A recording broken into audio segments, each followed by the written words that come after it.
right. I think it's live, sort of, kind of, maybe ish.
Hey, how's it going?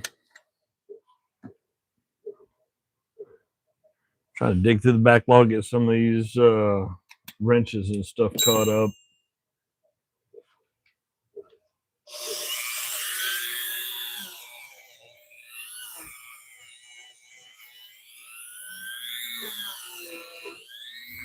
Can't leave them looking like that.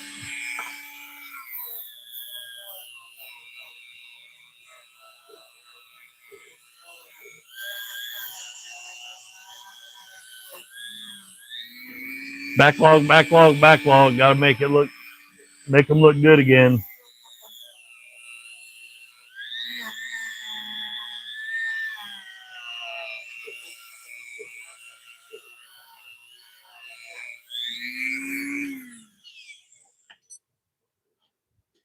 This is 9/16 on the open end, 1/2 inch on that end. Is from Auto Kit.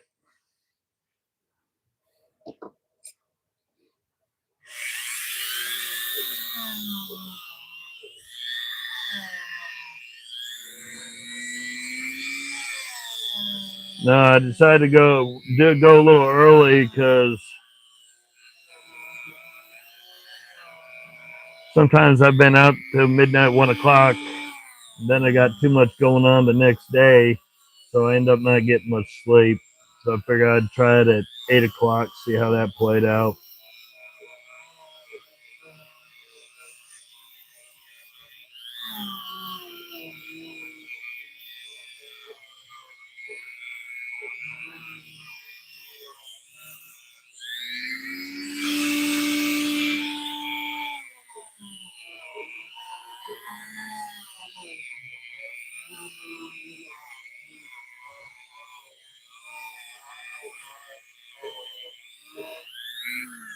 We'll say the nice thing about old tools is you can take them from that to that without a whole lot of work.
I'm already not liking this increase in temperature. Since the shop doesn't have air conditioning in it, it's already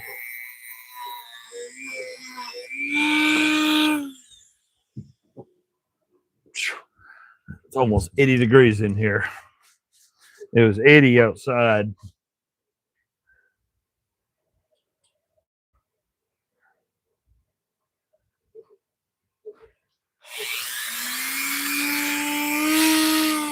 Ooh.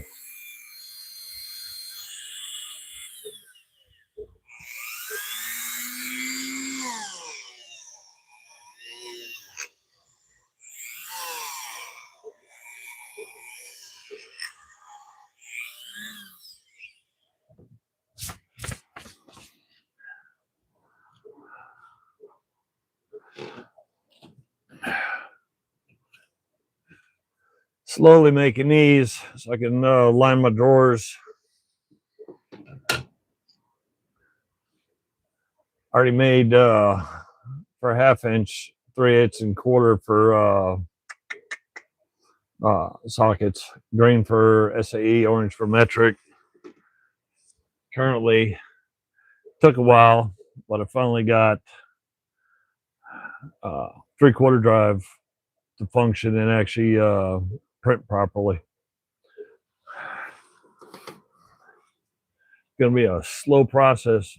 Probably going to take me, just to get 6 drawers done, it's probably going to take me 3 months of keeping the thing running.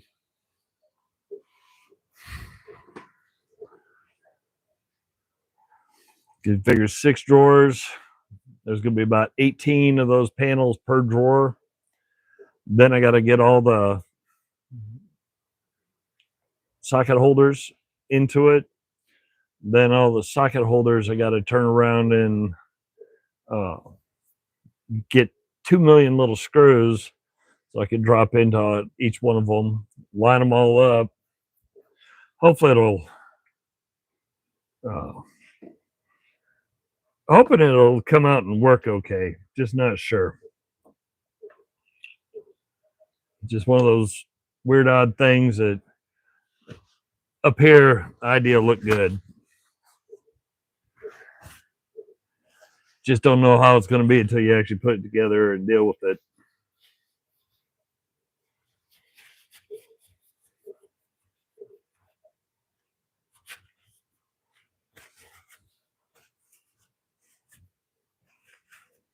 What about cleaning all these old auto wrenches? I don't. They never shine, but they clean good.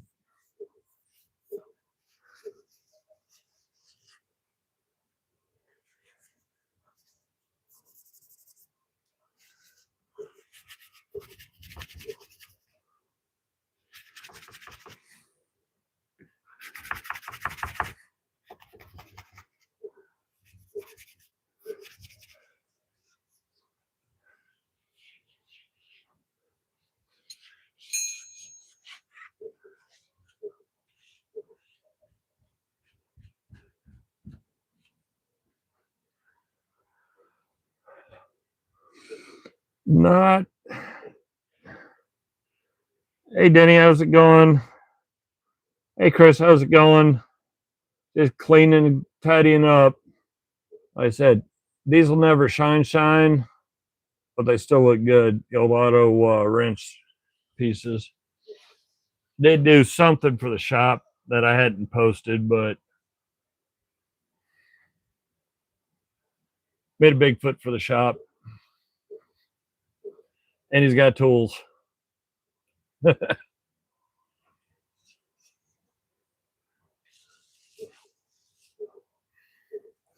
Now, if I get brave, I will try to mist on an ultra thin coat of primer and then try to figure out how to, maybe with steel wool or something, just to soft sand all of it. Then I might take a stab at trying to paint it. No guarantees. Definitely no guarantees. I can't paint. I can make a mess. I can't paint. Yeah, 3D printed.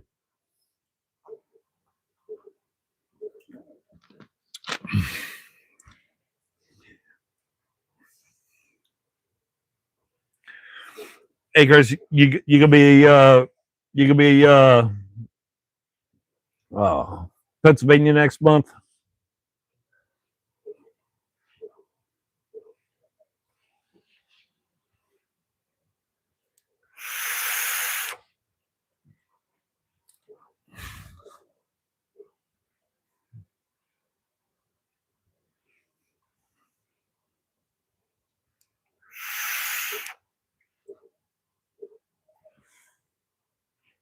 Yeah, we're kind of in that thing too. I got to talk to Mrs. Bigfoot, make sure that we got a room, we got the she got the time off, but I got to make sure that we got the hounds and the cats, all the critters dealt with.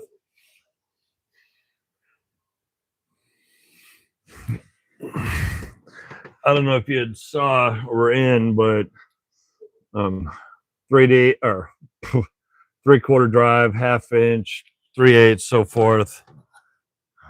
Making plates for the drawers. That way I can start organizing the 1 or 2 sockets that I've acquired over the years.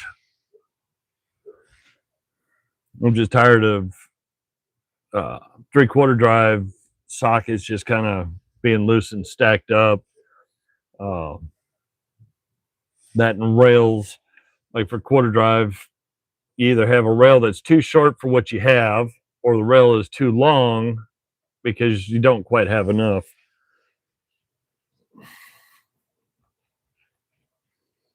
Getting poked by the wire bits. So I figure if I do it that way, I can custom design the drawers. Because there's no pins in the bottom. And don't forget, uh, you start getting into chunky sockets, even though this is 3/8, that's still weight. And it isn't going to take much to tip them or knock them over. But if you put little machine screws down in through them, and it'll hold them in place, then there's no chance of them tipping over when the drawer slops around. Then when you get up to like the big 3/4 drive sockets I got, if I open and close that door, I don't need it looking like bowling pins on the inside. I cannot confirm or deny how many sockets I have. I'm just gonna say I have more than one. uh,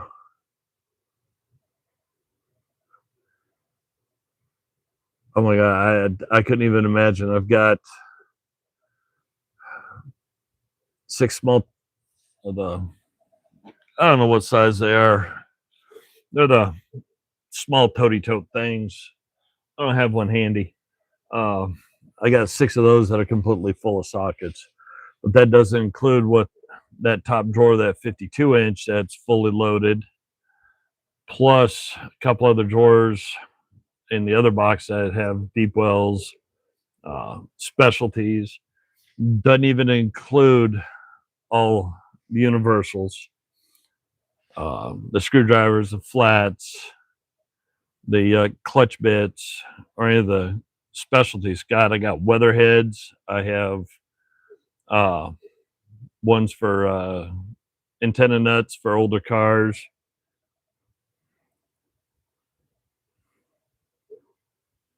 I've got custom, well, I wouldn't say custom, specialty ones for engine components, transmission components. I have a handful that are specific for oil pans. I figure what I'm going to do with this 7-drawer snap on that's right behind me is the top 2 drawers will just be for ratchets. The 3rd drawer is just quarter drive stuff. So that's going to be 6-point, 12-point, shallow, medium, deep, whether it's chrome, impact, 8 points, specialty sockets will all go into that. Then the one under that obviously is 3/8. Under that will be 1/2 inch. Under that will be 3/4 drive. Never did figure out what I'm going to do with all the extensions, all the universals, or breaker bars, or speeders. I'll cross that bridge when I get to it, because I'm probably going to still have stuff in multiple toolboxes. But I figure that's the easiest way. So if I need to go grab something, I know I want something that's 1/4 drive, I know I can just pull one drawer, whether it's a socket, specialty piece, or whatever. I can work from it, work from that. I just recently snagged, I think that was in my Facebook market haul recently, 4 Dunlap wrenches. I'll have to dig through, try to figure out what one of their sets used to be. If I can figure out what one of their sets used to be, I may have the missing pieces. Who knows? I may have a complete set of the Dunlap wrenches. I do not know.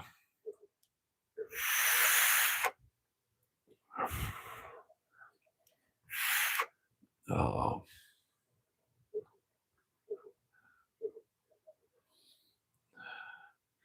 So yeah, it's just I get tired of opening drawer, the prime drawer.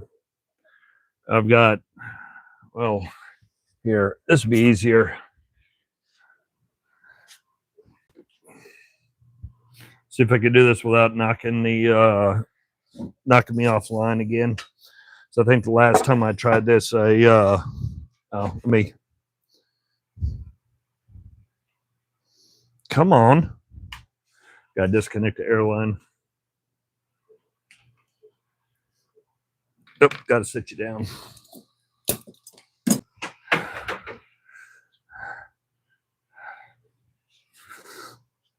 I don't know if this is going to work or not, but that's prime socket drawer.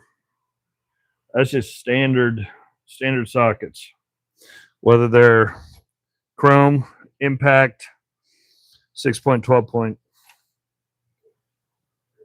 That's not even specialty ones. Oh, that's ratchets. Then you start getting into specialty sockets, pass-throughs. They got some weatherheads, specialty engine components, transmission components, oil pans, full set of sockets for the old antenna nuts, and 1 or 2 extensions and swivels. Then I got to come over here to this one, because this is where deep wells live. 6 points, 12 points, universals, flats, Phillips, drag links, 8 points, e-torques, even some bigger ones, some triple squares, and then the hodgepodge of 3/4 drive. So I got 3/4 drive little ones up to 2 3/8. So I just got tired of them being piled up and living back there. And I'm not 100% sure. Oh, I know what I was going to do.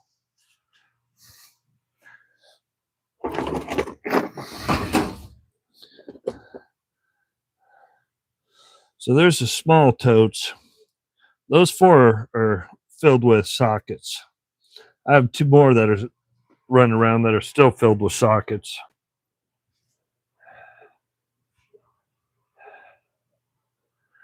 So, yeah, with that, it's definitely going to be it's going to take time to build out the boxes so I can start organizing them. But when I do get organized, then obviously I upgrade. Oh, I got more sockets yet. I've got a green on the other side of all that mess by the front of the garage door, I got a cart to haul out to vehicles. So I got full quarter, 3/8, half-inch in standard and deep well, plus 3 ratchets on the cart, screwdrivers. Then I got a hodgepodge of Craftsman, Armstrong, Snap-on wrenches in the drawer.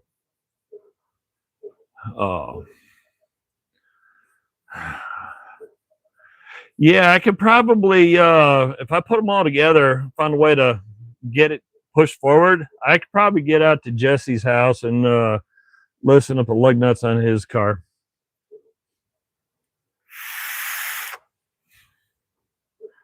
Oh,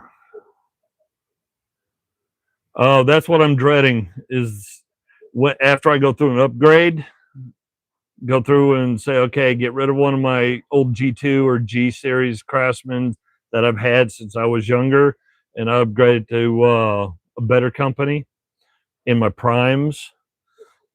Yeah, then I'm going to have to sort them out by my Bonnies, my Herbrands, Mustangs.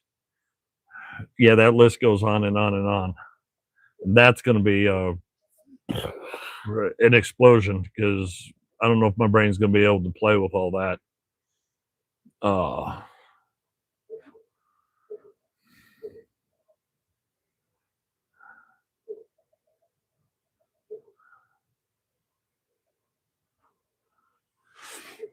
So yeah, it's definitely going to be different.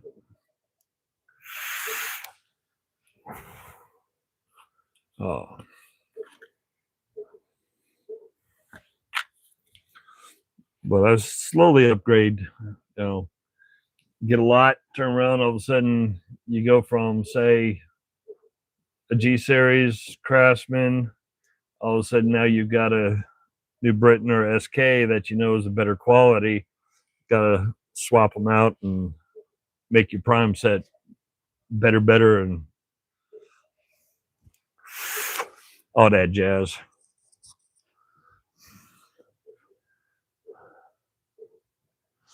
Have a good one. Definitely see you next month. Like I said, we already got a room and everything's ready. We just got to make sure our critters are taken care of.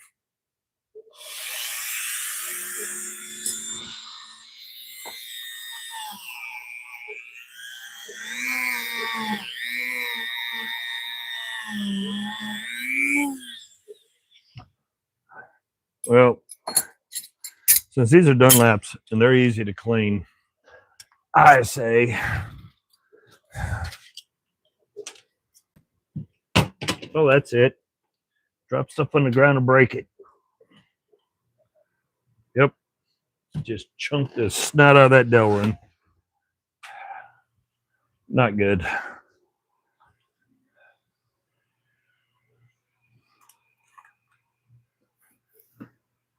Ooh. Check the disaster out.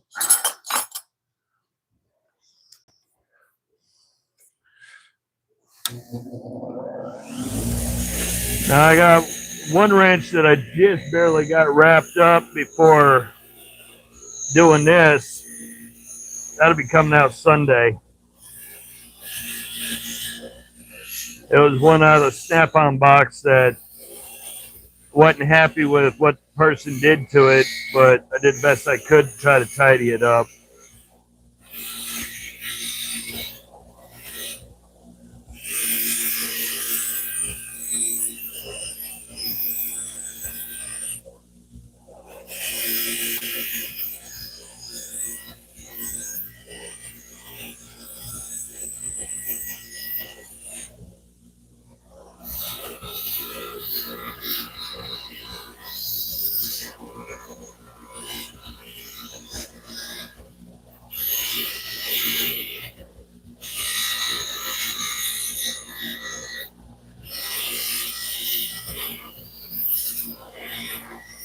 Yeah, I'm sure I've said this before. Dunlap, for whatever reason, they're hyper easy to clean. Doesn't take much to get them clean.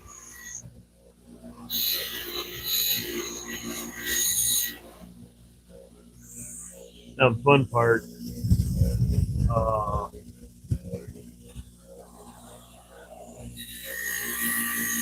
trying to get into the gully without it jumping at me, taking a chunk out of a finger. When I get down in the gully, it likes to jump and snag.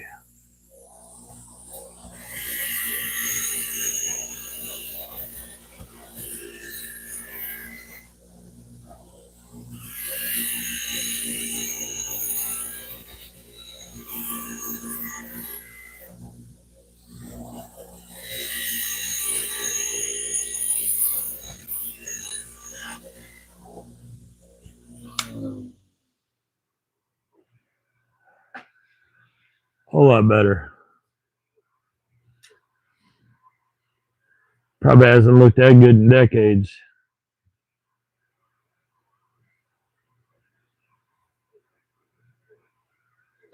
I know they're not the greatest tools because I think they're stamped. So they do have a little bit of a rough texture because of that, the stamp lines on them. I don't know, it says forged. So don't know how they pressed it when they made it. But they're always rough. Get tied to the insides later.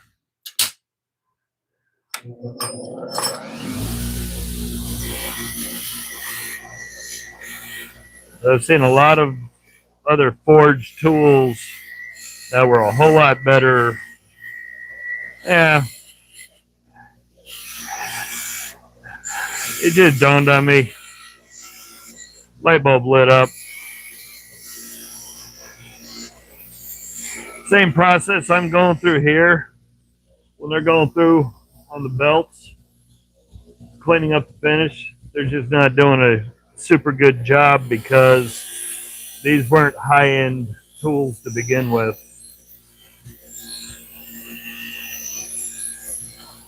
So they didn't bother getting half the lines knocked down. They just made sure it's clean and get it out the door.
Okay, let me get these two kind of pettied up so I can get back that way and actually get on the bigger screen so I can actually read.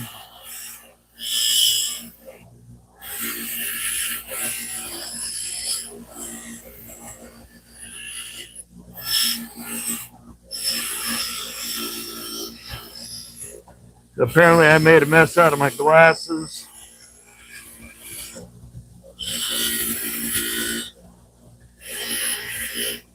I got fingerprints and everything else on them.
That was close. Almost got a finger.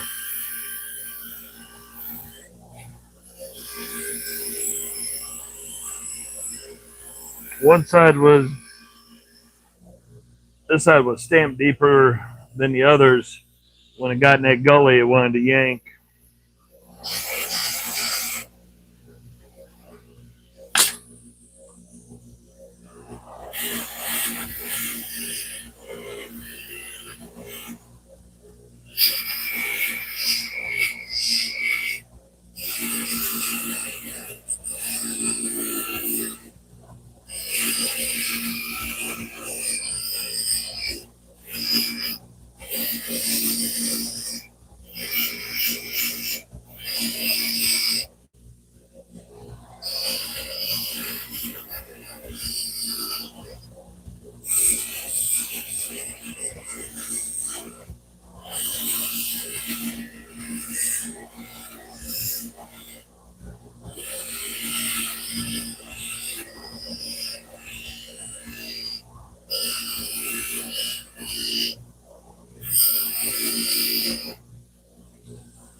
All right, let's get back to the other side. Ooh, that little half inch got toasty. Definitely got toasty.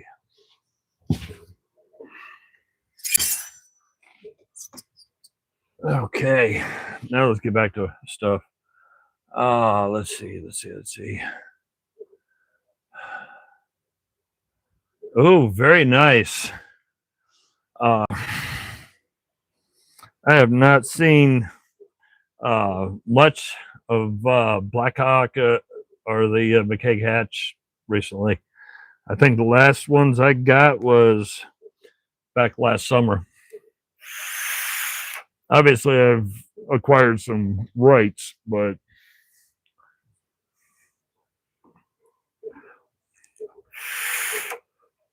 oh.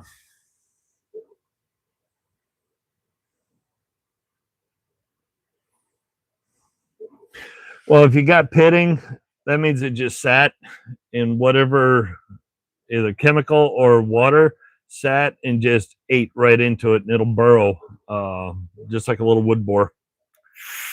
It'll burrow in. I had I just recently had it. I guess I cleaned it up, put it away. I had a small wrench, just a little one about that big, that it looked like 90 miles of bad road. And when I started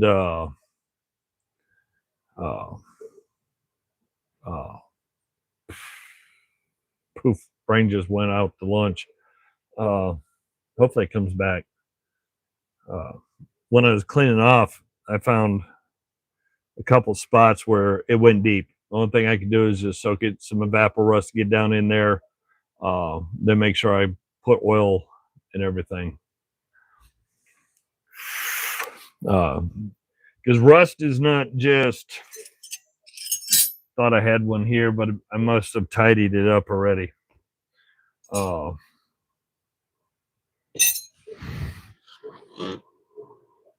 there it is. Yep, it's shiny now. Rust isn't even. It's moody, and also depends on the metals. Because you can have, say, this one right here. You know, this metal is not going to be perfectly identical across its entire that entire wrench. You may have a soft spot here, a spot over here that's harder than the rest, but the overall integrity of it is what they want. You'll have softer and harder spots throughout metal because they don't heat up, doesn't heat up evenly, and it doesn't cool down evenly. And because it doesn't cool down evenly, you have different spots that'll have a different integrity. And if one spot cools hyper quick versus the rest, you got a possible fracture spot. It's like, shit, prime person, it would be Kurt because of the blacksmith stuff. As that stuff cools at different temperatures, it has different, the integrity is different.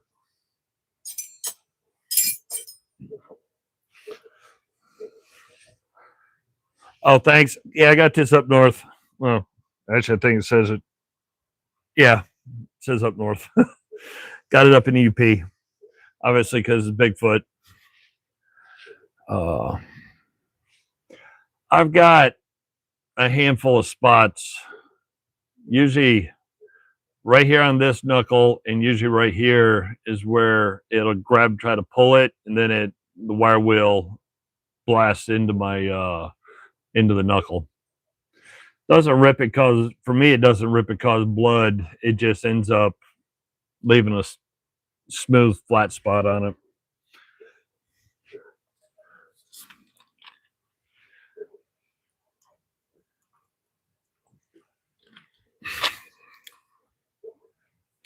I got a backlog. I probably have a 27-gallon HDX tote that would be overfilled, and that's my backlog. I did do, I don't know if anybody had saw it, but one of the screwdrivers that I had snagged, completely covered in mange.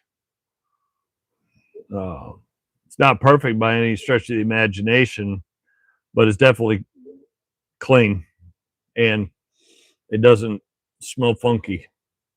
Just smells like an old screwdriver, not that nasty smell everybody hates.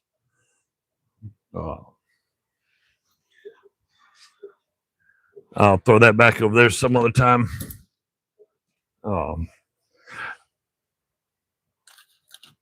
Still fighting with other. Yeah, I got wrenches and sockets that are just insane. I'll give you guys a sneak peek of Sunday. Now, if you saw it when it came out of that Snap-on box, granted that had to be smoothed down, but that was that where somebody took a stick welder and it was eighth inch thick initials on it that are no longer above surface. So I had to grind it all down smooth, and then I blued it. So at least this part's pretty well flat. The owner's marks are still there, obviously, because of the metal they used on the stick welder wouldn't take the bluing. But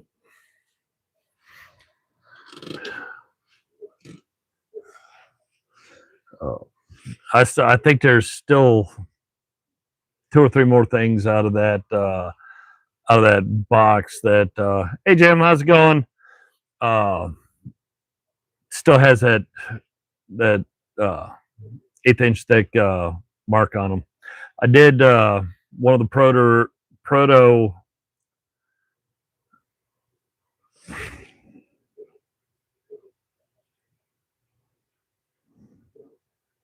I always get these screwed up. It's a SW series wrench.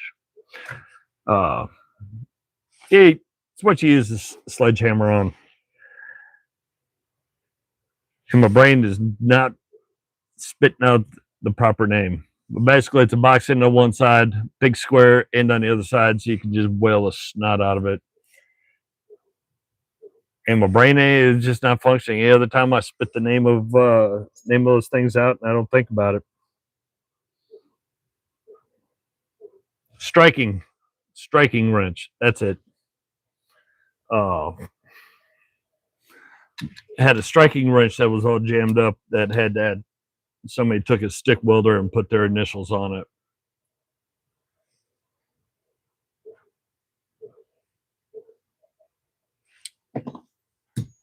You talk about Craftsman ones?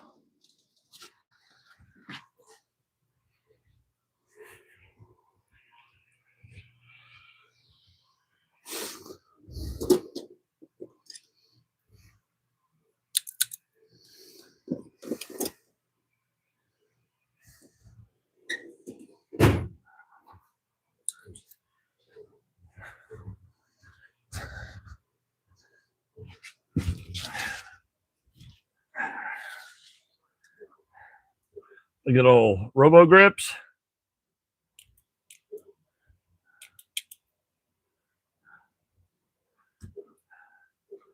Is that what you were talking about?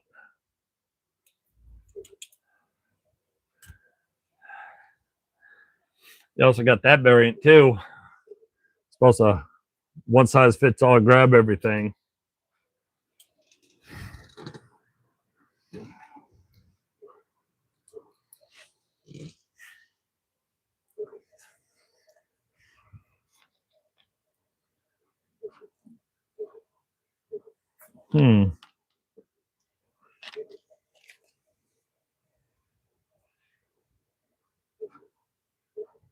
No, I'm not sure I have then.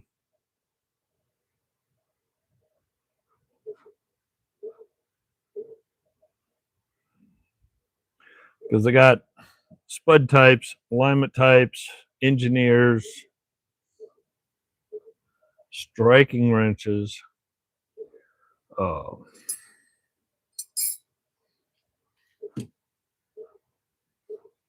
Then I've just got odd wrenches and pliers.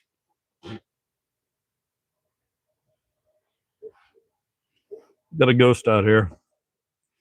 Had a bowl of cereal. All of a sudden, the spoon started moving. I didn't touch it because it's over there.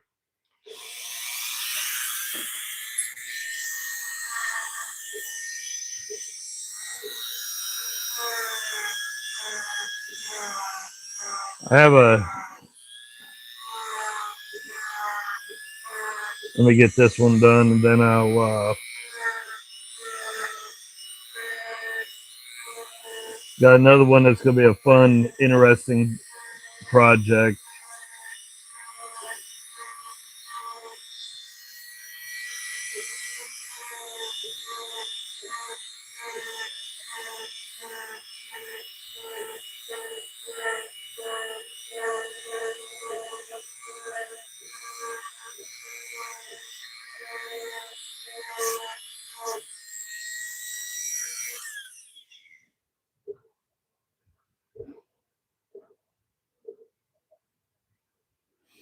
Single has 14. The other end has a hole for a chain.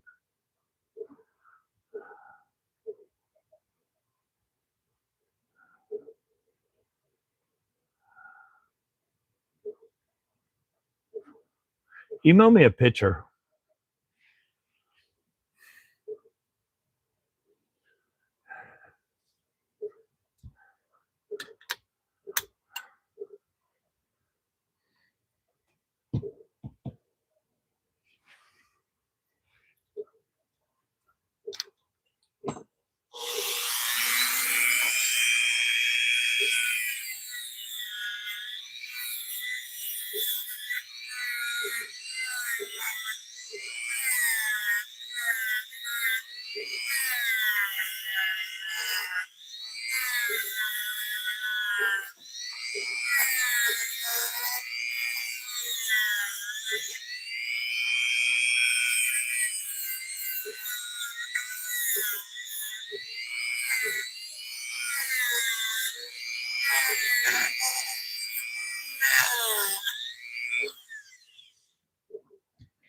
Well, I'm gonna call that one done. So, oops. It's all nice and tidy now. Oh, I need to close that so I can get more light in here. And I'll grab that other wrench.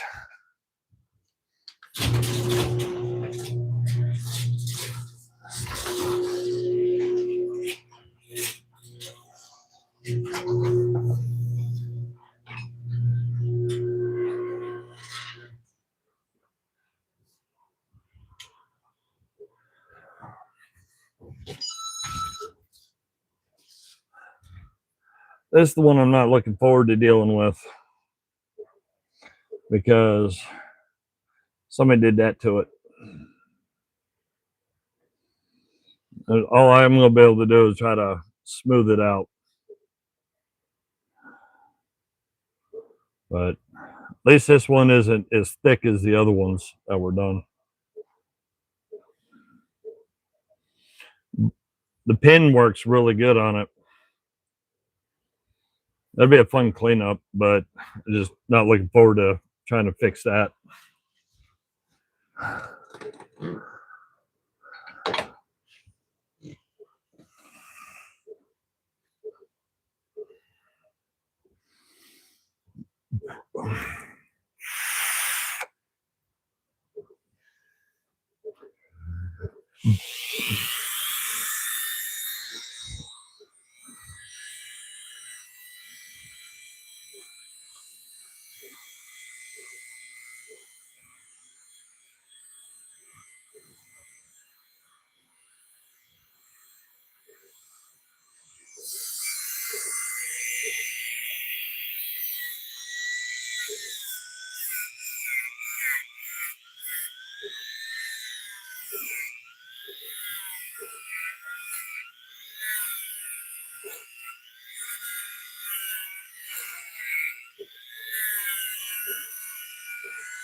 I'm gonna do things different.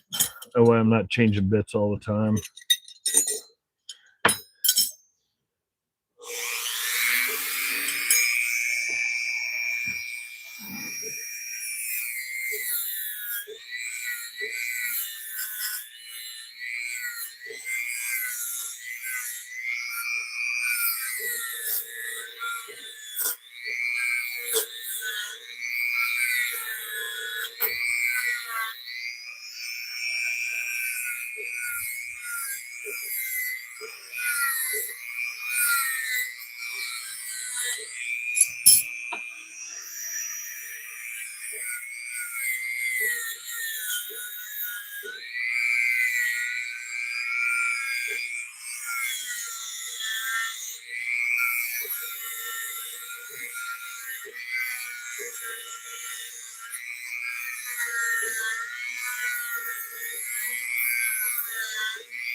You gotta follow that grain.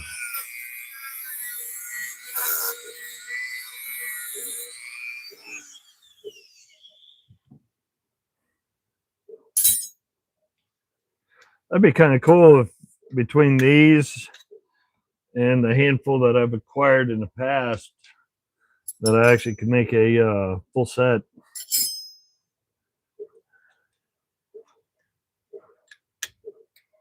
Not into Dunlap, but still be cool to make a set out of them.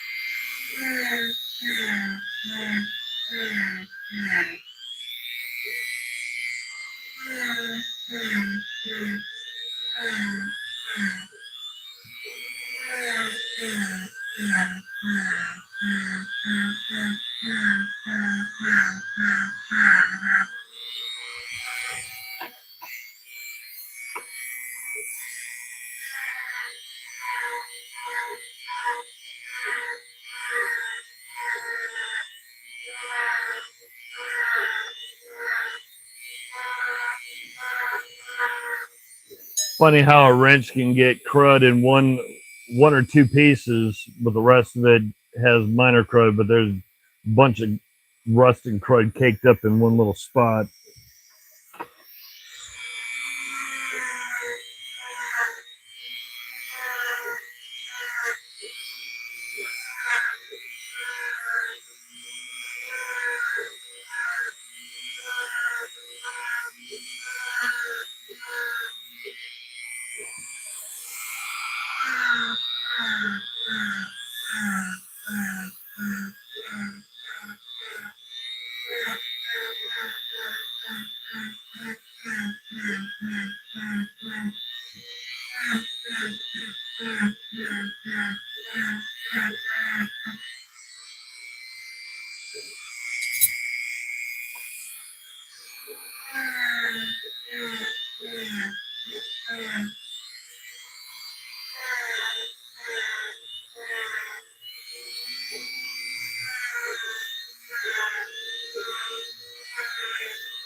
Fumble.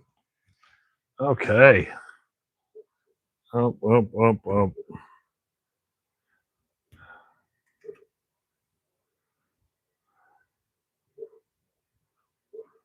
Dang on. Oh, that bad boy was about quarter-inch into my finger. Didn't even realize it.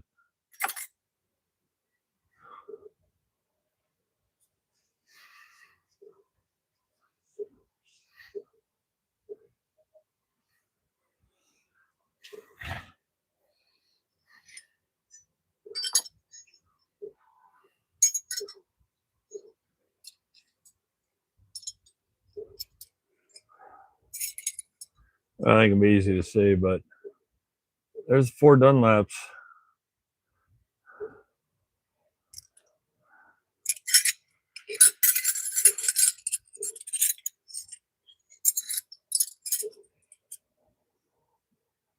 That's Teddy, and it'd be pretty cool to see if I end up making a complete set or a good set out of them.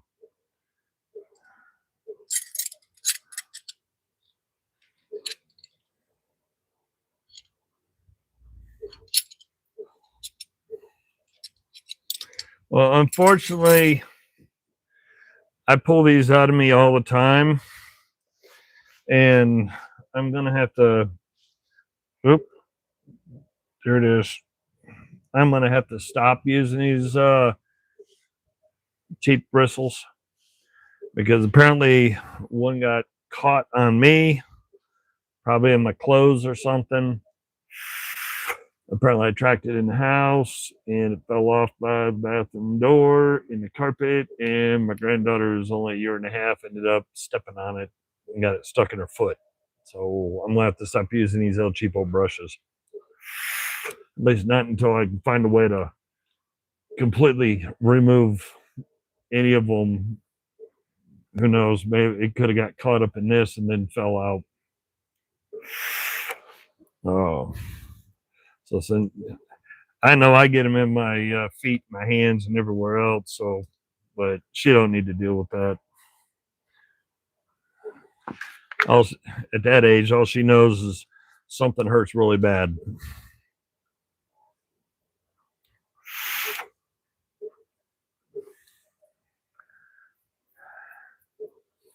And the weird thing about that one, I saw it.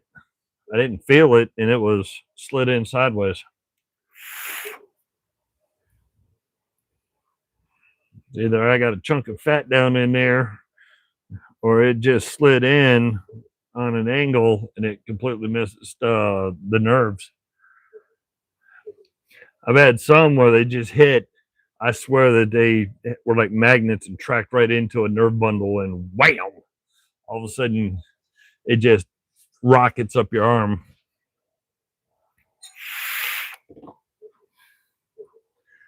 Don't have a whole lot of hope on that one, but I'm going to give it a shot. This one will clean up. I have the company, but I don't have one of that style. I don't think I have a Wards Master that's raised panel like that. Either that or I just cleaned one up and didn't realize it, and this is actually the second one. That I don't know.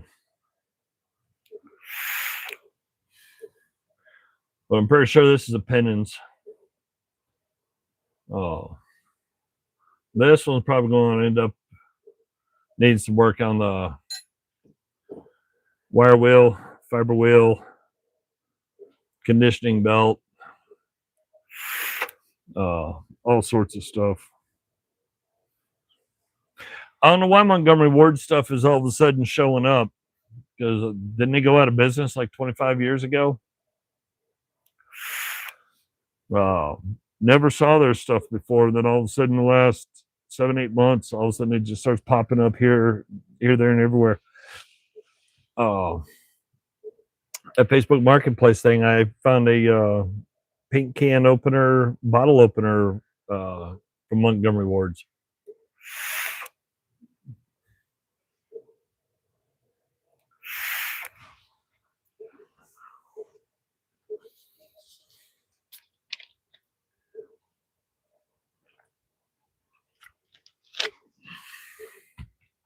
Shh. It's not sugar free. Don't tell on me. I think there's Wards Master. I know there's Wards Master. I think I have, or wait, I think Powercraft was also Montgomery Ward's also. Because I think I have a big double box in that had Powercraft and Montgomery Ward's stamped on it at the same time. That might be why because it was kind of a raised panel. That might be the one I was thinking of because it said Powercraft and Montgomery Ward's on it.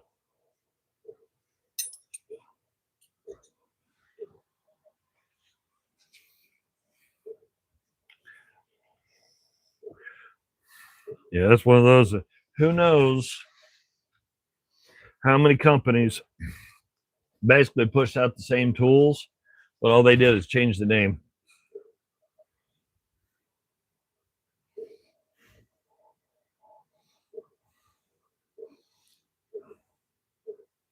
One thing is, when I was younger, I only looked at Montgomery Ward's for one thing. It's like J.C. Penney's. I had to go get a dress shirt, so I was either having to have pictures taken, some family get together, or some special event where I had to wear clothes I don't like wearing. So it was either Penny's or Montgomery Ward's where I ended up with those.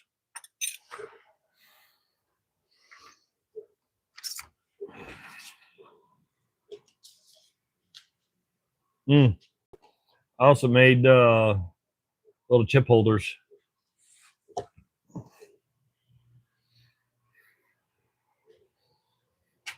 Right now, it's chewing on a bunch of 3/4 drive socket holders. Got a lot of failures. A lot of failures on the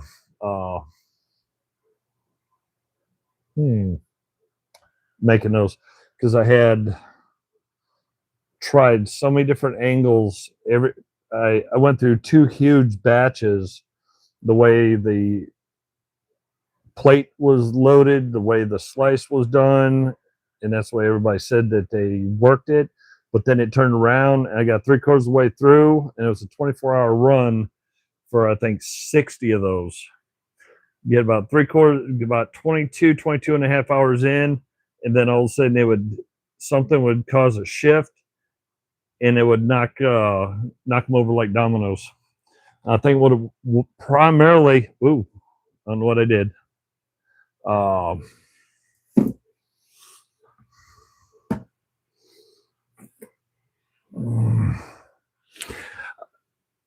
Yep. Nope. Squirrels out the door. They went that way. I don't know what it did now. Oh, so I'm wondering whether it's the way it was sitting is when it got towards the top and it was running around doing this thing, that the weight of it wasn't solid enough base. So now I've got little micro trees going from the bottom to support it. That way it can build up and build the actual 3/4 headpiece. And so far I've already did 2 test runs and they'll work great. No failures, but I got probably 100 failures that of stuff I've ruined.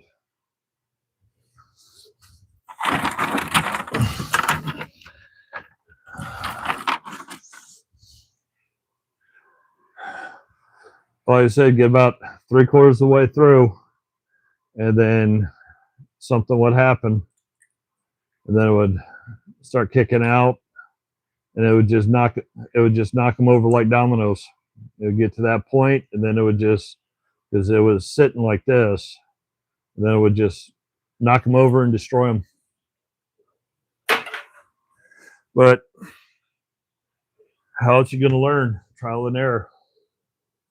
Learn by mistakes.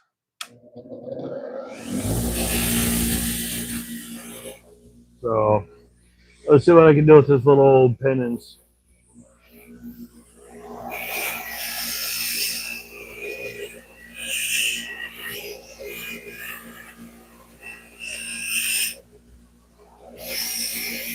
I got a feeling it's got a whole lot of pitting to it that may not allow me to get it working.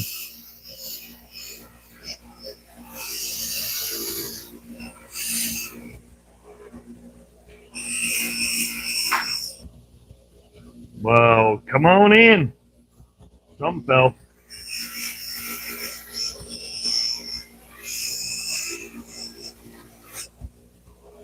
Ooh.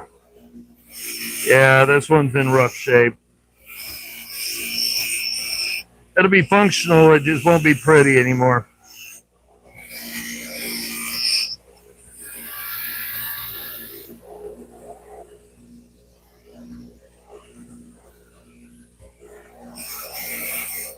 And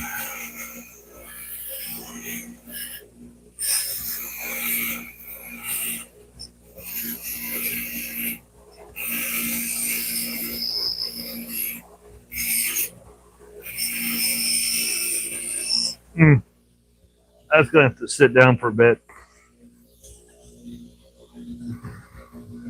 Whatever's up with that metal catches heat and doesn't release. There's the words master. This one will clean up nice. It'll be easy to clean up. Uh, Whoever made these for Montgomery Wards, their metal was always pretty solid metal, and it didn't take much to get the grease, grime, crust, or whatever off them. They were always easy to clean up, kind of like the older Bonnies in Billings, Williams.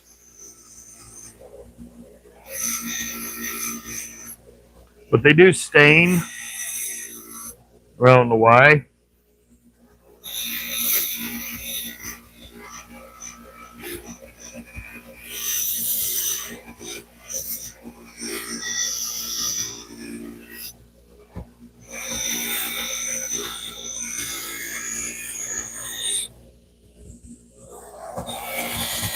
Make sure my air handler was still on.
Should be back.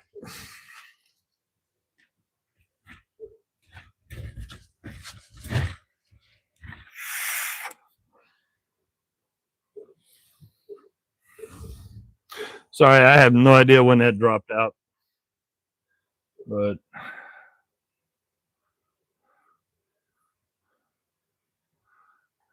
Words Master isn't too bad. I may have to work here because the chrome is, you don't feel it, but I'd like to smooth it in a little bit better. The backside's good. It's just that front side up in there. I don't feel it, but either that or they just use such a thin layer that you don't notice it come off. Thanks to corrosion, pitting, and everything else, this poor old pennons is looking kind of rough. But it'll still work. It's still decent. Just needs a little TLC on the inside, but it'll still function.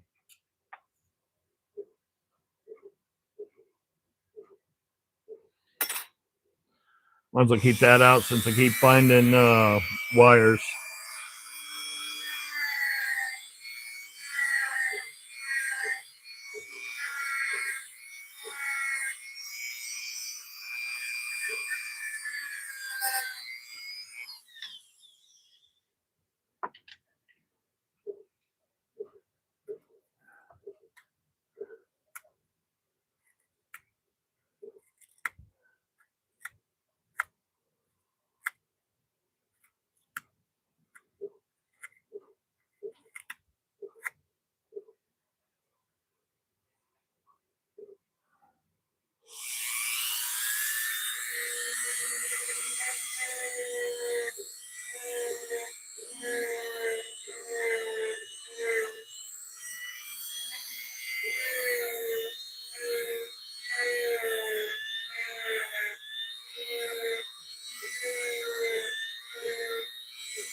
Probably be good enough for my finger not to push on that and slow down the RPM.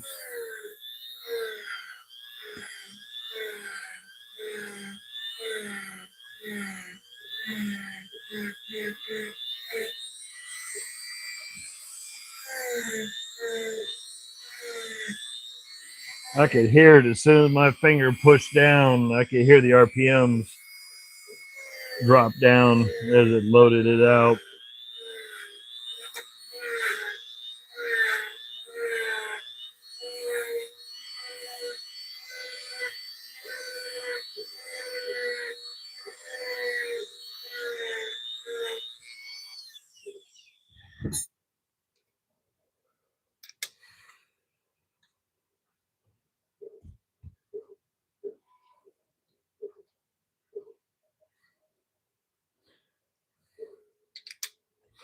Yeah, I had a lot going on today, so this wasn't really well thought out. Wish I just grabbed a handful of wrenches out of the pile. I think I didn't put the video up saying that I was going to do this until like 1 o'clock in the afternoon. We were dealing with garden stuff, flower bed stuff, tilling the ground, and all that jazz. So I had no idea if I was gonna be doing this or not. But there's a ratchet. I think I'm gonna put it back in the pile. But there's a ratchet I wanted to work on, and it's a flying V ratchet. I just got to figure out how to get one piece apart, and then they'll probably, if I can figure that out by next Friday, I'll work on that flying V ratchet. See if I can get that tidied up.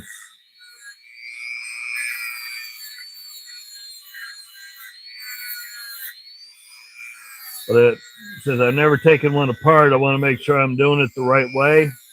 So that's my very first flying V ratchet. That'd be a little irritating and frustrating that if I went to tear it apart, work on it the first time, and then I end up breaking something.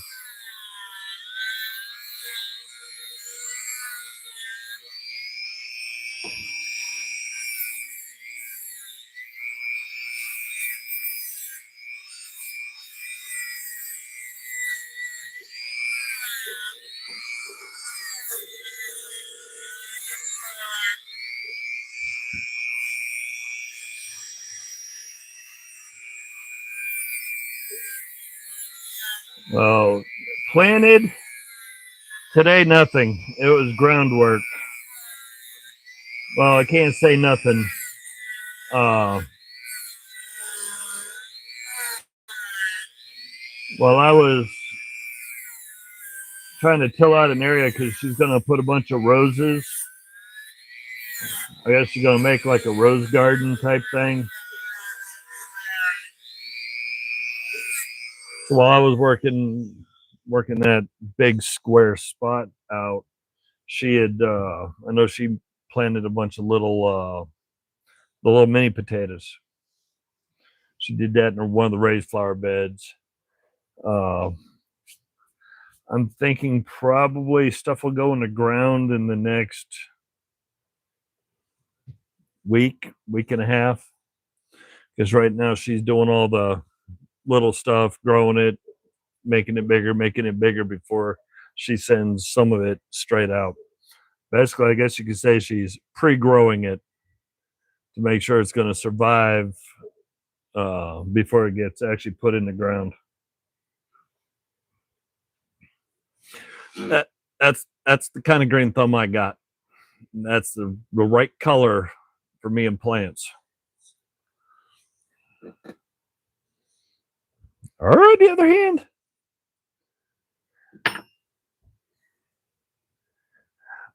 I bet I could give her this copper brush. She can probably make the damn thing grow. I can't. But she can take the sickliest, weakest looking thing ever. I don't know what she does to it. Does her little magic. But that damn thing all of a sudden it starts growing, and then whether it doesn't matter whether it's a plant, a flower, uh, stuff in the garden. We picked up stuff that looked like it was 3/4 dead from people we know. And she turned around and all of a sudden the thing started growing back. We had, what are they, perennials? I think I always get these things jacked up. Where they're supposed to be one and done. There's like little ground cover type flowers.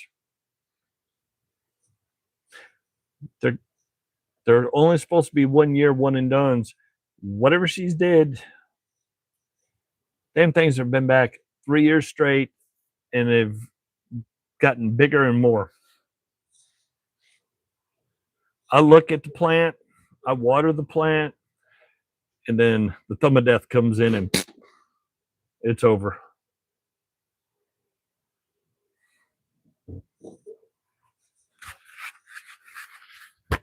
I know she's got, I think she's got three or four types of tomatoes that she wants in, a couple different types of potatoes.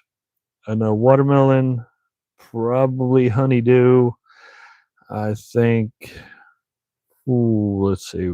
I know a couple different types of beans. Yeah, that's what I could think of offhand. Who knows? There's probably 5 or 6 other things.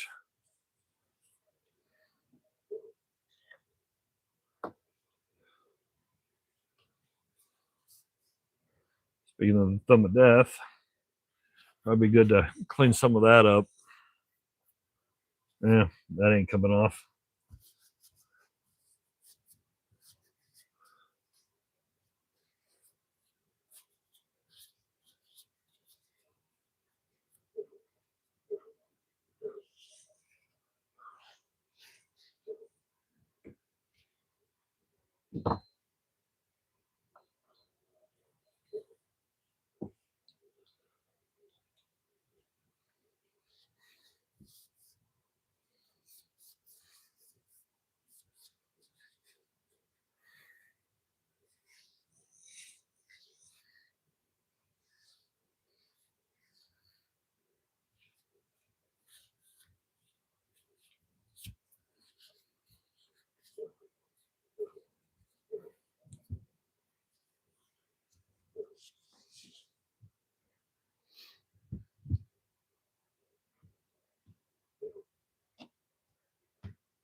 Done, done, done, done, done, done, done.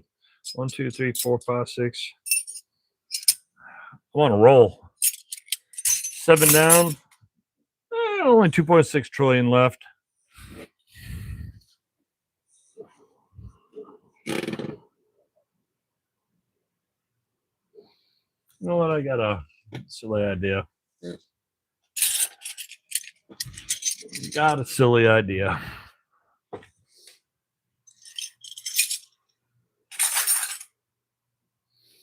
Do I got?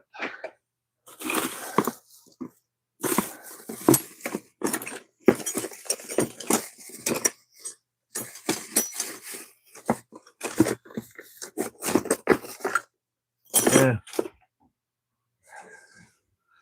Go back to the big tote.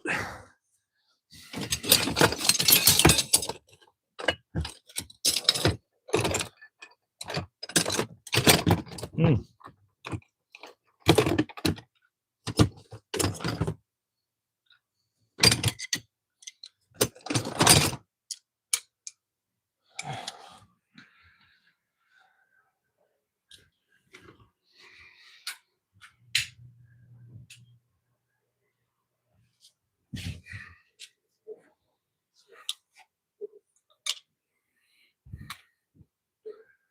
They're not pretty, but they're not the worst I've seen. I want to try to clean that one up first. Get the rusted crud off this one. See if we can make that look a little better.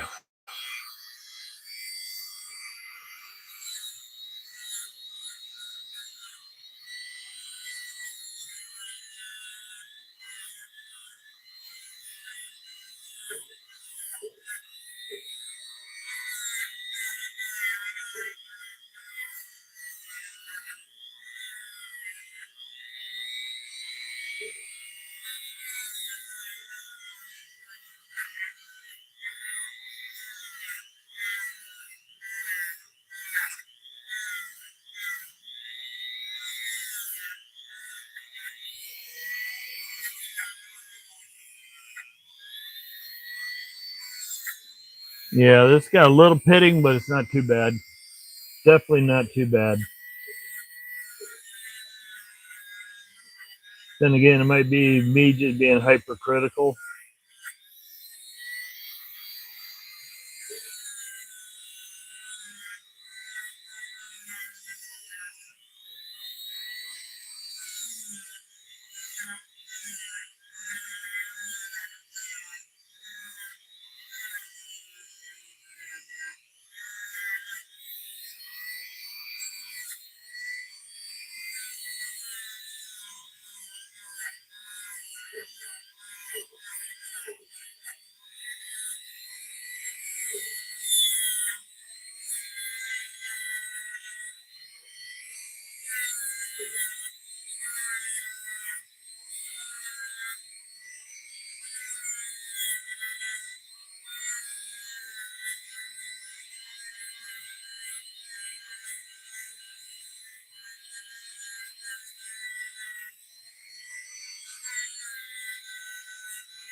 I know I should have put a washer down on this, but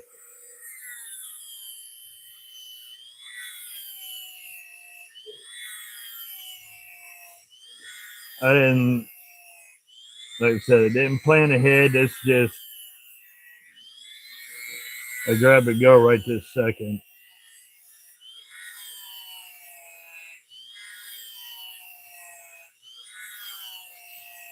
Trying to get close, but not damage the acetate handle.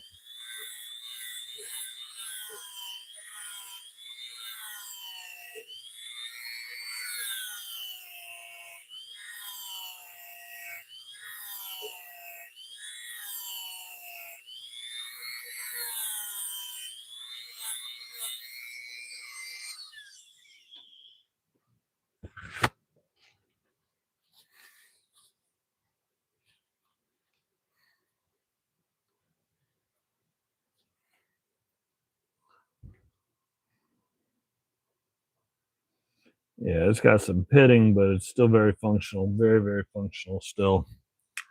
This will definitely work. I can get this looking good and working again.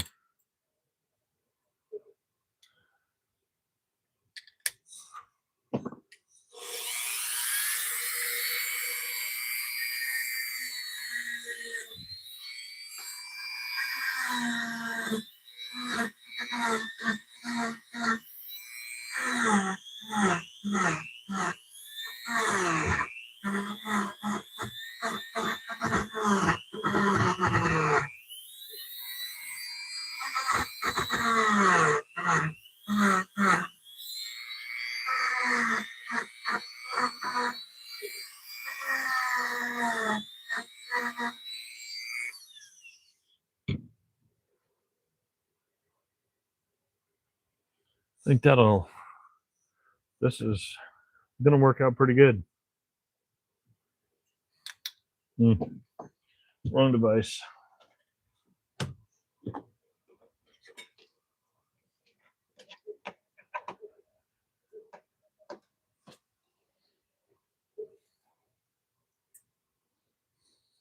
Oh, which one?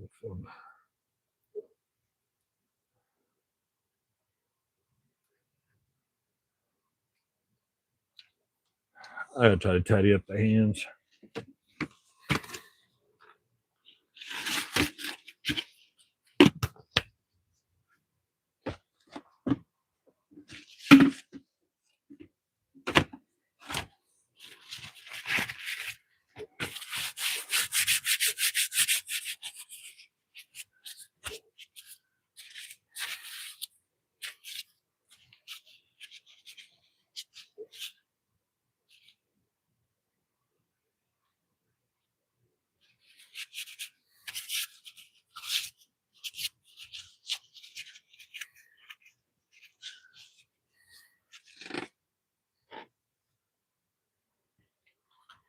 Now,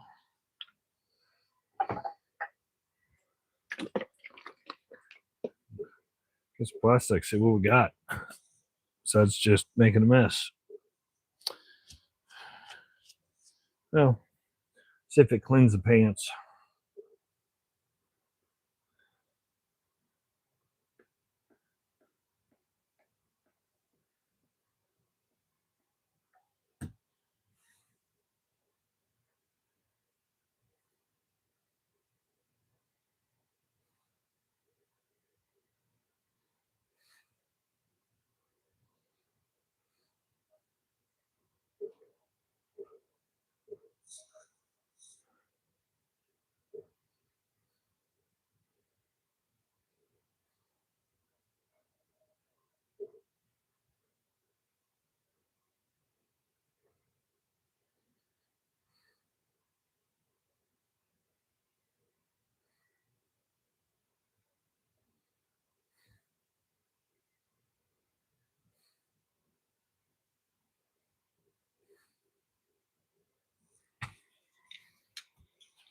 All righty.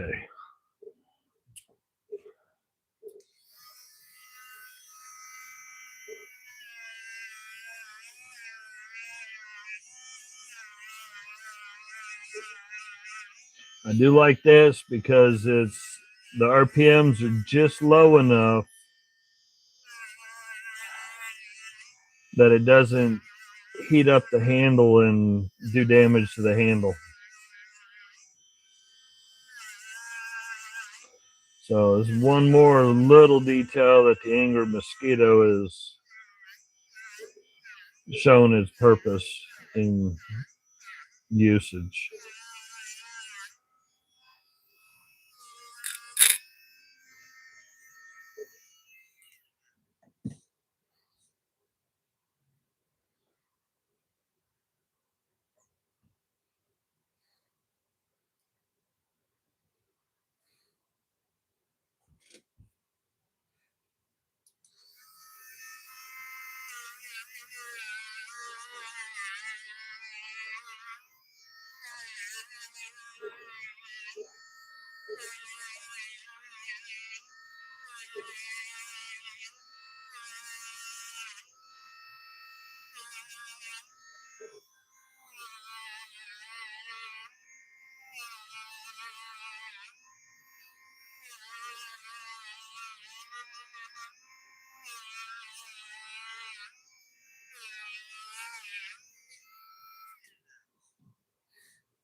All righty, now one last quick cleaner up with the blue towel. And I thought the one that in the video that comes out Sunday, I thought was my first one. Come to find out, I was not correct. This apparently was the first one of this type, but I didn't realize it because it was hiding at the bottom of a backlog bucket.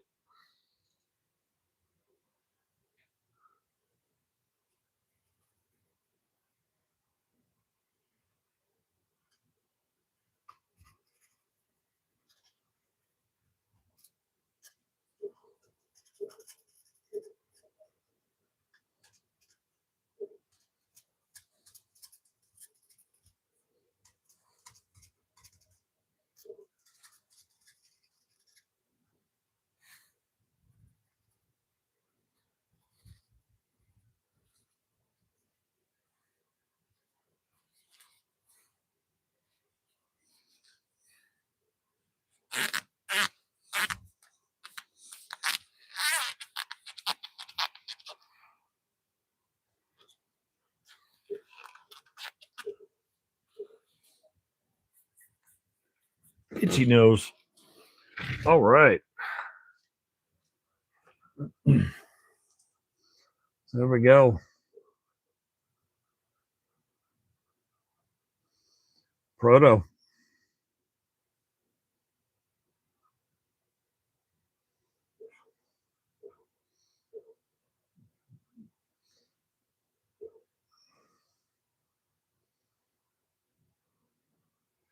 That's going to be a very nice addition to the box. I do have one more. I have a longer one.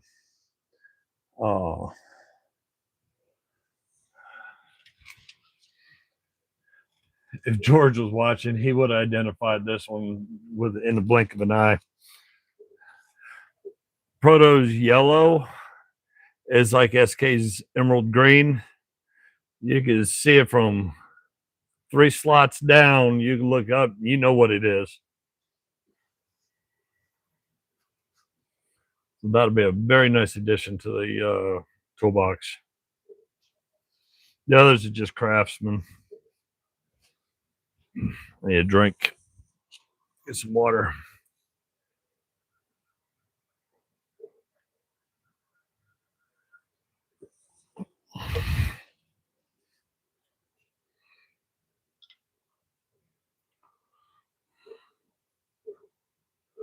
This should be Western Forge.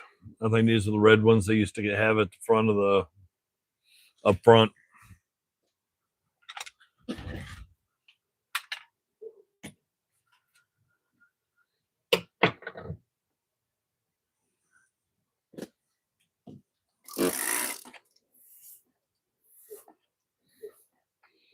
And this is why I like LA Awesome.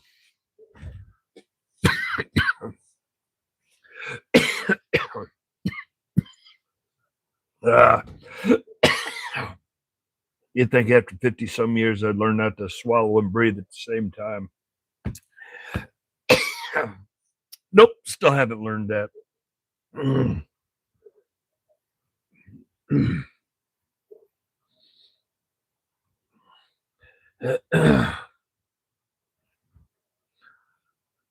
Goodness.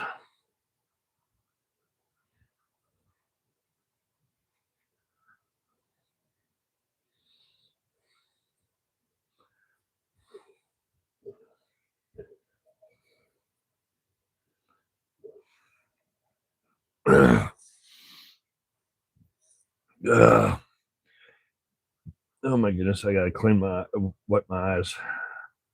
Coughed so hard, started tearing up.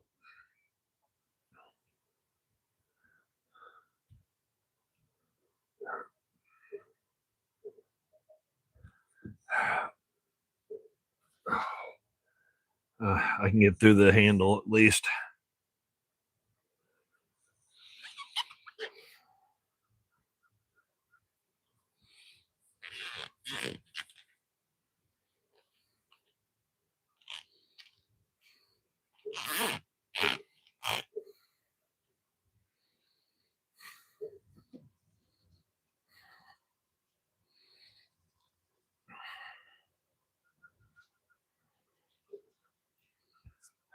Okay. Goodness. I'll be able to see.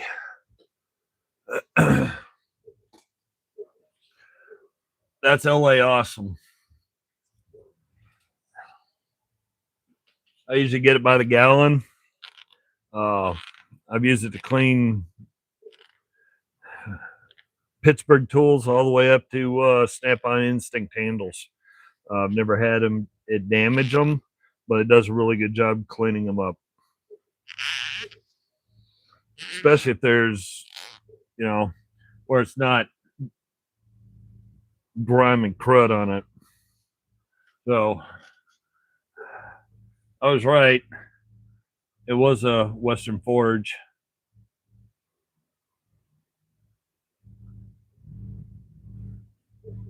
Oh, that's just plastics, McGuire's.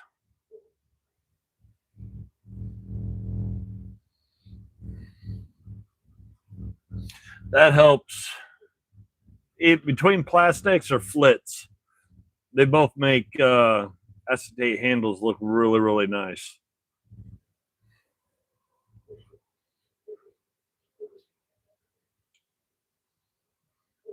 I just don't have a whole lot of flits. I have a little bit of flits, but not a whole lot.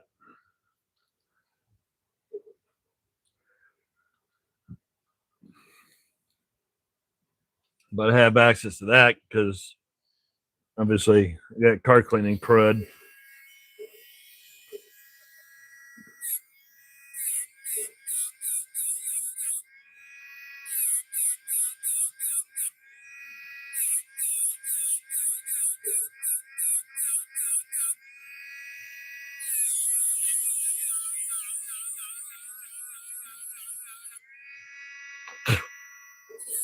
Daggone bug.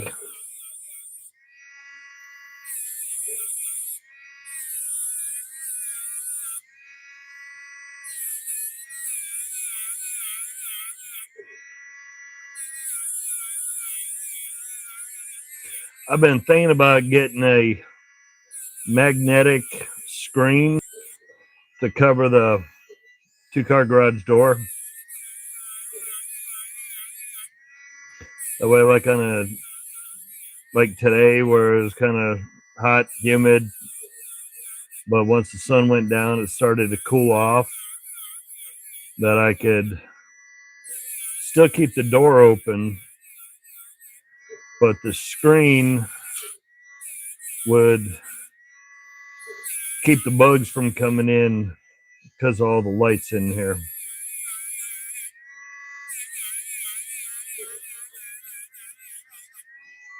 But the ones that I found are either super cheap, horribly made, or it's the other end of the spectrum and they're crazy priced.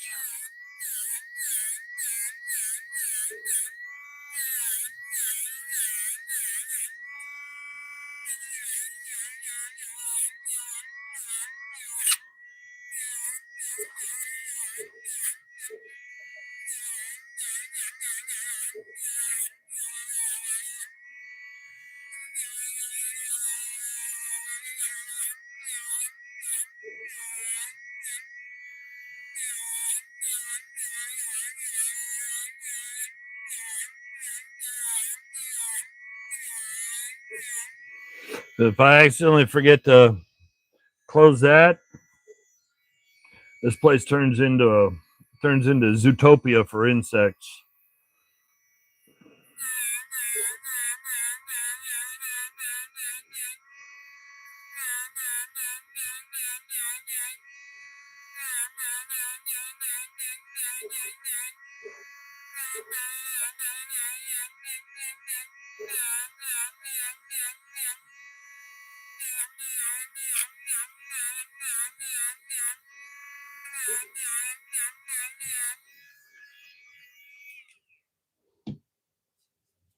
Okay.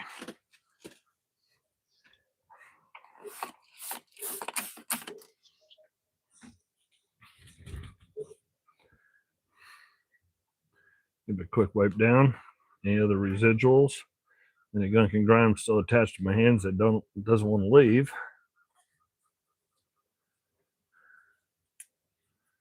Anything I didn't see.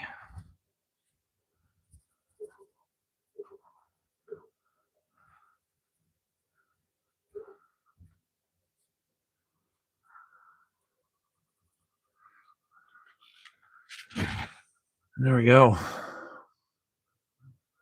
Tip's in good shape. No more corrosion up here on the arm.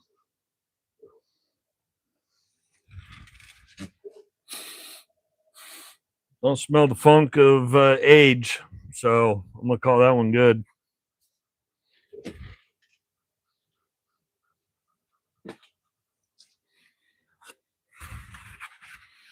I've been around some. I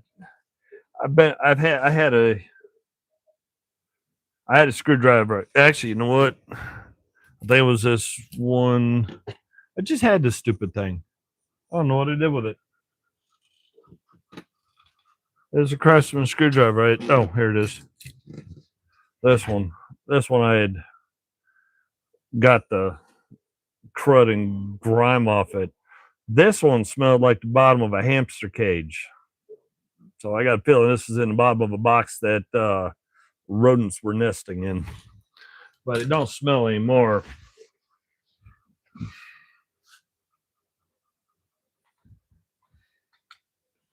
See what I can do with this. Not the best of shape, but it's not the worst either.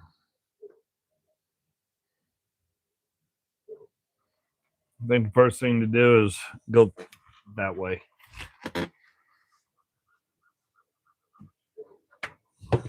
Daggone it, I set stuff down and I lose stuff every 5 minutes. It's not my pockets. What did I do with them? That's because it's charging. Yep, close enough, good enough.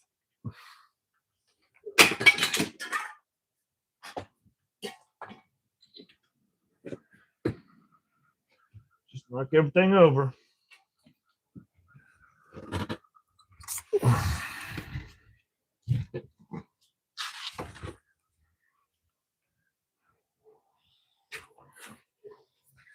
Getting better, they're coming along. Should be close to building the tower side of the 3/4 drive piece. And then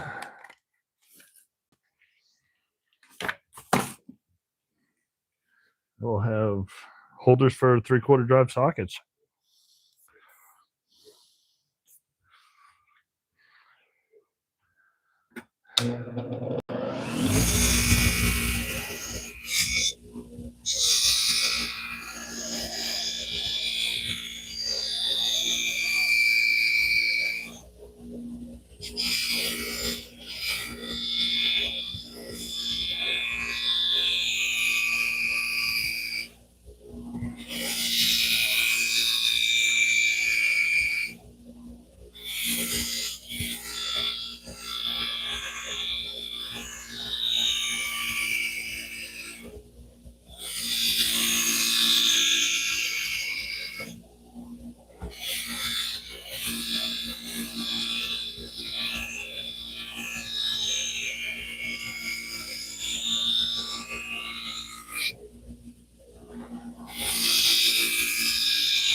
Had to put the air handler back on.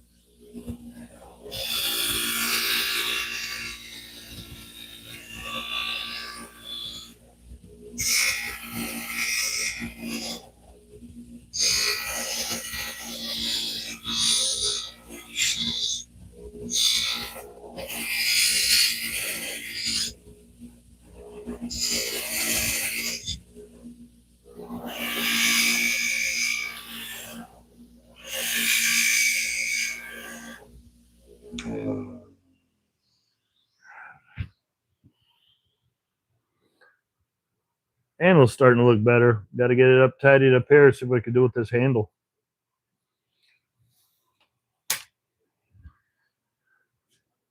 Wasn't paying attention. I focused too much on the tip of the handle, and it got a little toasty.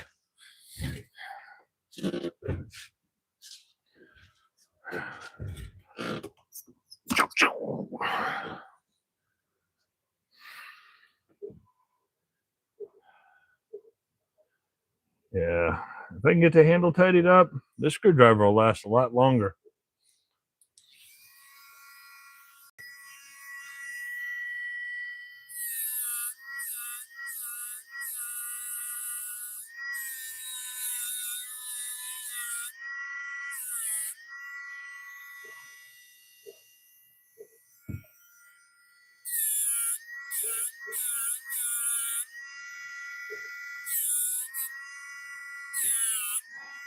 When I do this piece, this side of things, I treat it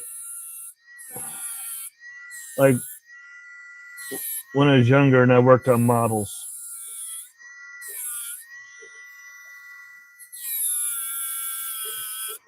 Because you got to be just right.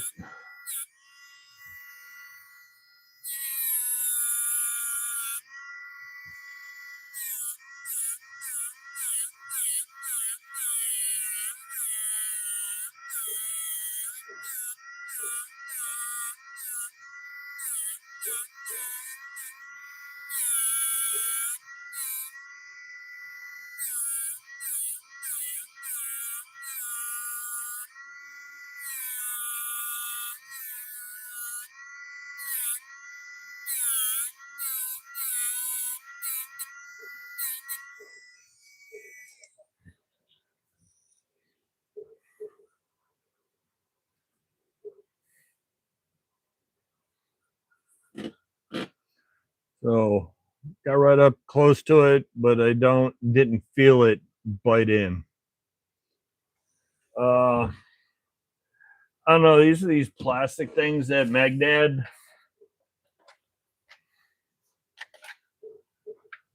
he shared with everybody last year or whenever. So, I'm trying to find somewhere to prop my elbow. So these are the theoretical grits. I don't know if it's visible or not. But I know the dark green one is supposed to be 80. Then it goes to 120, 220, 400, 600, and then the green one is supposed to be 1,000. I know I work with the different levels depending upon what I'm working on. But usually, if I'm breaking this out, it's an internal piece or it's something where it doesn't need a high shine because it's uh, got a rough texture, anyways. But yeah, those come off Amazon.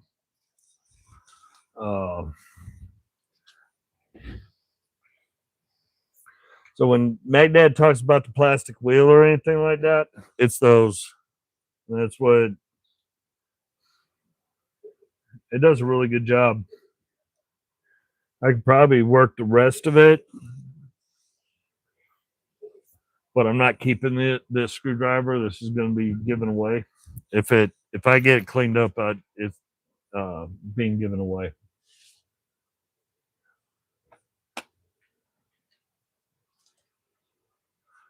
So let's see what LA Awesome can do with all that.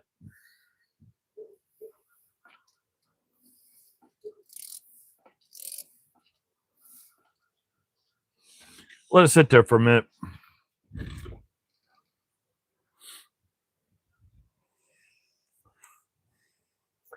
I usually go after the green one because, like I said, usually I've got to do some digging.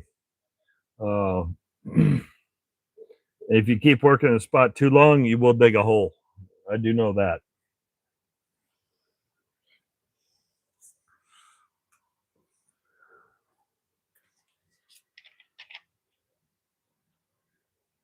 Yep, using the angry mosquito. Why? Because the RPMs are just right. That I found that I don't eat up the fins on this. Because when I had it on the 35-year-old variable speed, I was going through these, blowing these fins off left and right. As a matter of fact, that is all that's left after one use. Oop. You can see that it's missing lots of those fins. Uh,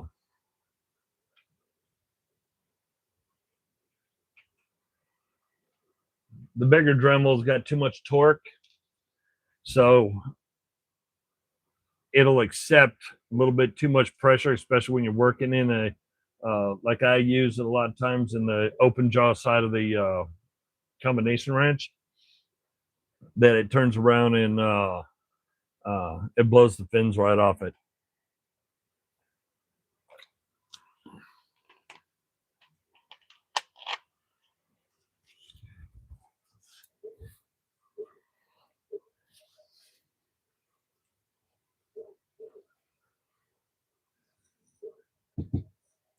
Not bad for a start.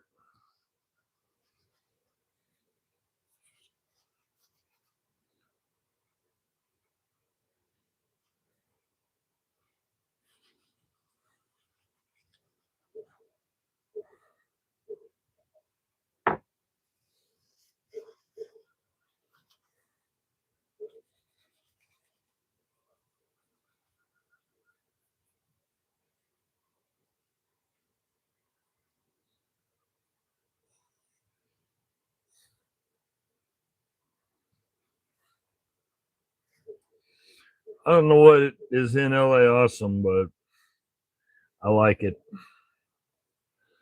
Not perfect, but there is no product out there that is perfect. I found I've found flaws with pretty much everything.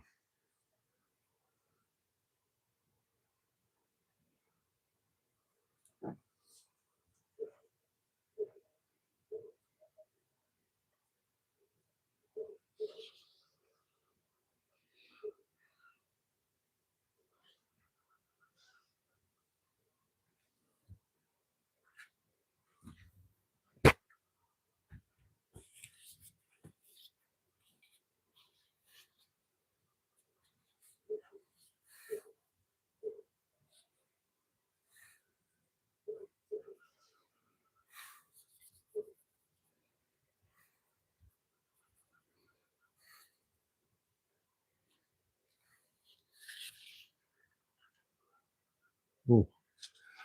So with just a little wire wheel time, you can see the what's it called did a better job.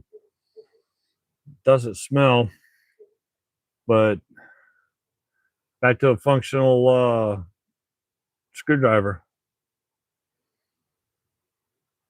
Other than the fact that somebody took a chunk out of it here, but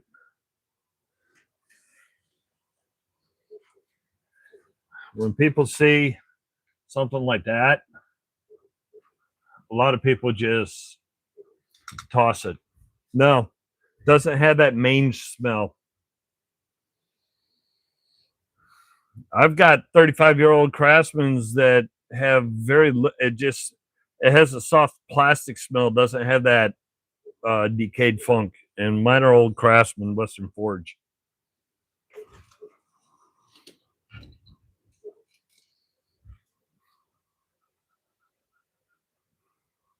Even though that's covered in gunk, it does smell. It just smells like plastic.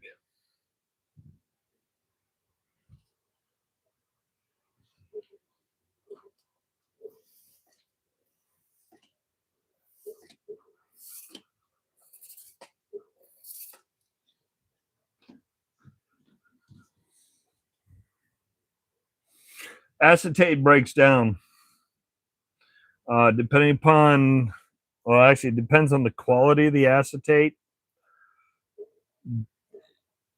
A good quality acetate is not going to break down and stink, and it's not going to be funky. Uh, but a batch of acetate, when they go to make them, it doesn't take much to make it good or bad. Usually, it's just breaking it down because uh, I think acetate is basically a natural hodgepodge compound, and it's the organic side of it that actually is what's breaking down. Uh, yeah, that one's just smells like plastic. I've been around some screwdrivers. They're horrible. Uh, they're really, really bad. I've been lucky with the ones that I've gotten.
I forgot I haven't even attempted to clean that one.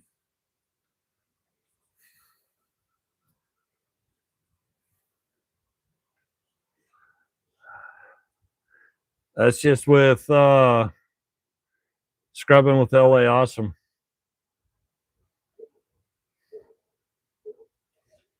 No guarantees that if it really had severe mange or anything like that, that it would clean it up. But I don't know.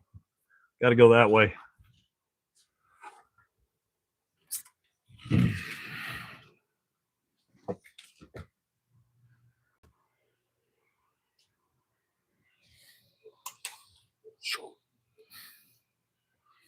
So what we could do about that?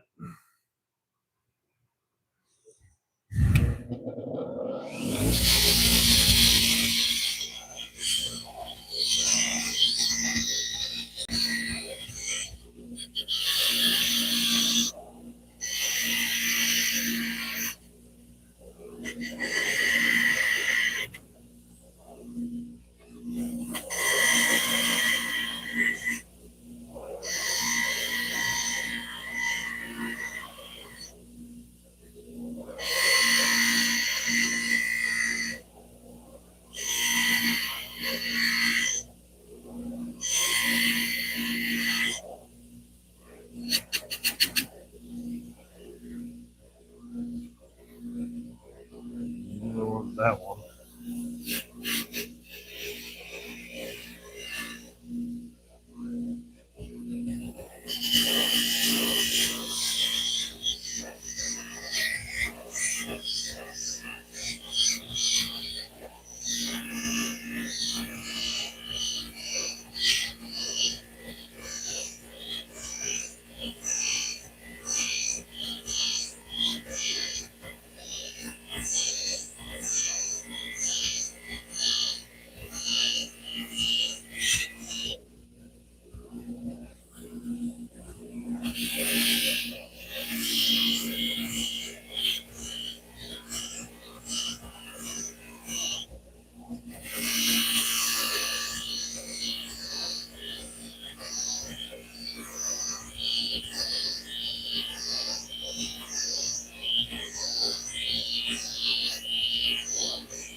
A little toasty.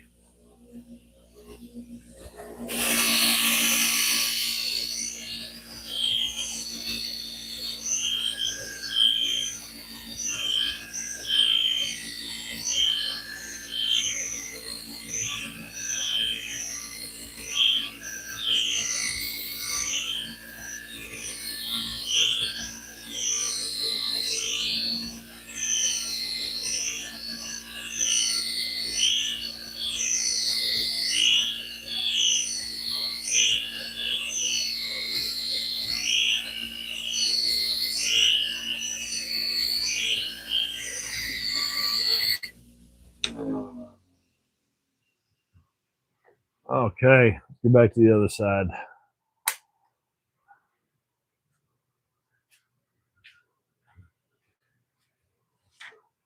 Oh, I gotta find me a acrylic container because I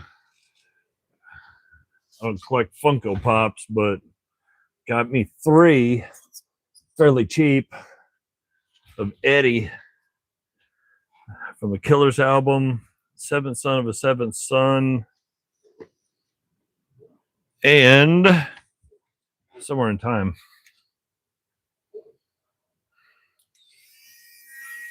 So got more Iron Maiden stuff for the shop.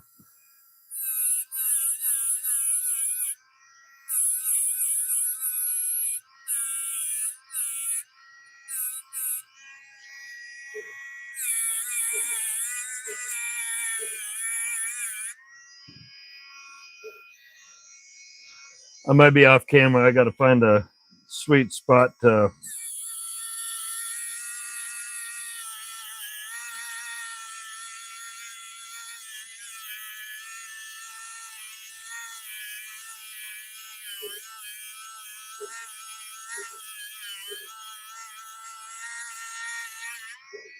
Okay, now I can go back to this side.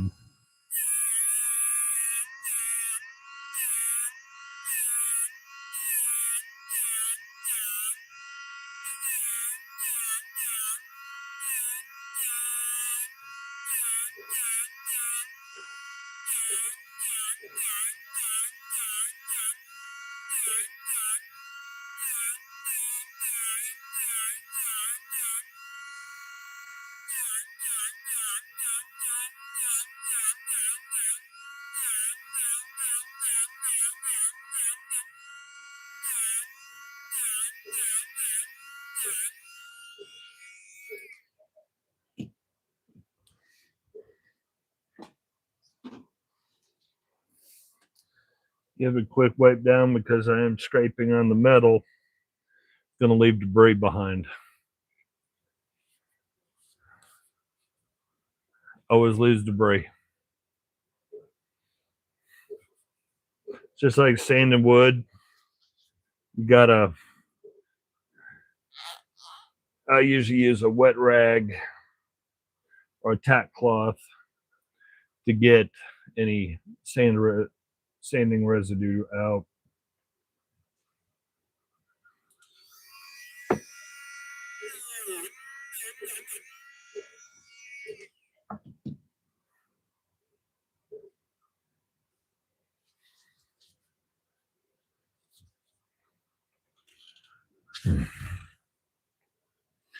Well, concerning how it started,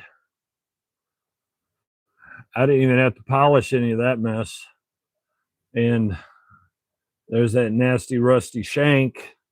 That's a big old P4 too. I did miss one step.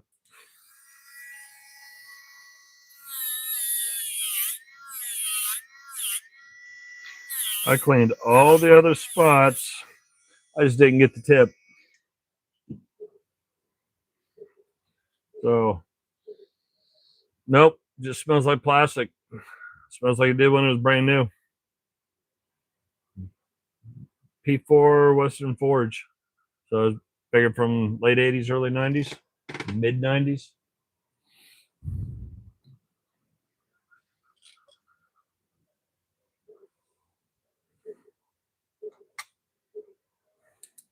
Oh, geez. That's too bright. Yeah, that'll clean up easy. It's not a full hollow handle. Only goes down to about here. That'll clean up pretty easy. Hey Bryce, how's it going? Oh, you missed a couple of fairly rough looking Craftsman screwdrivers that are now looking good.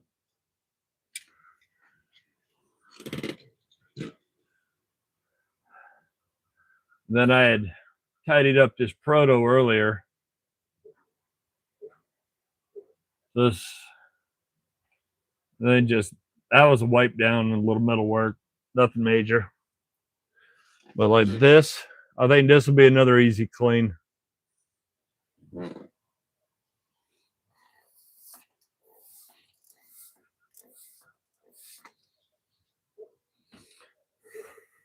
So let the LA Awesome do its thing for a bit.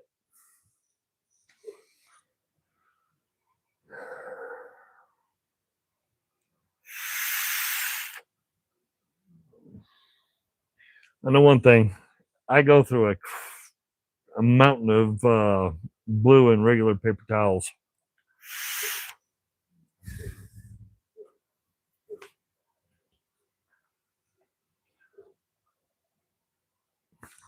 I'm glad we can go to Sam's and I can get the big packages.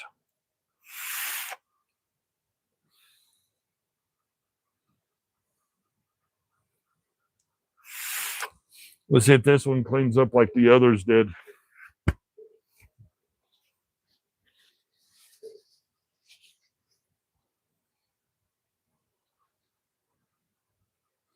Yeah, it'll clean up. Most people, when they look at it, they would have just either walked right on by it or they wouldn't have bothered with it because everybody's worried about the mange and trying to clean it. And I cleaned one screw. Well, it was that yellowish Craftsman. I cleaned that daggone thing up, and I mean that was, you couldn't tell what color it was at all. It was just that covered as scuzz. Had no idea if it still had paint on it or not. It was that bad.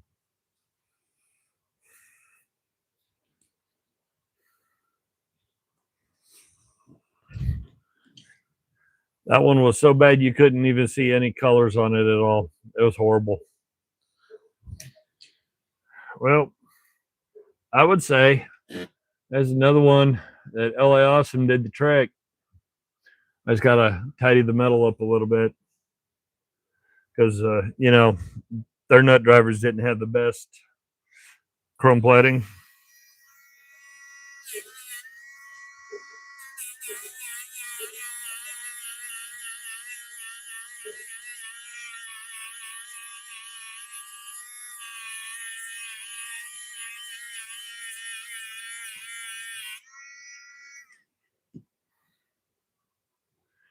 Yeah, you know what I'm gonna do? We're gonna change it up. I'm gonna use the other toy I have at my disposal. Fiber puff balls. Got them sorted colors. I think the black and the gray are the highest of the grits.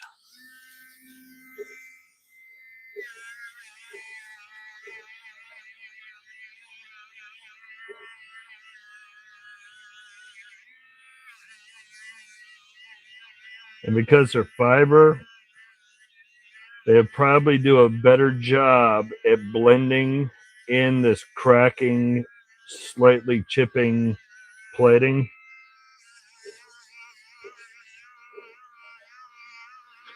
than the plastic wheels.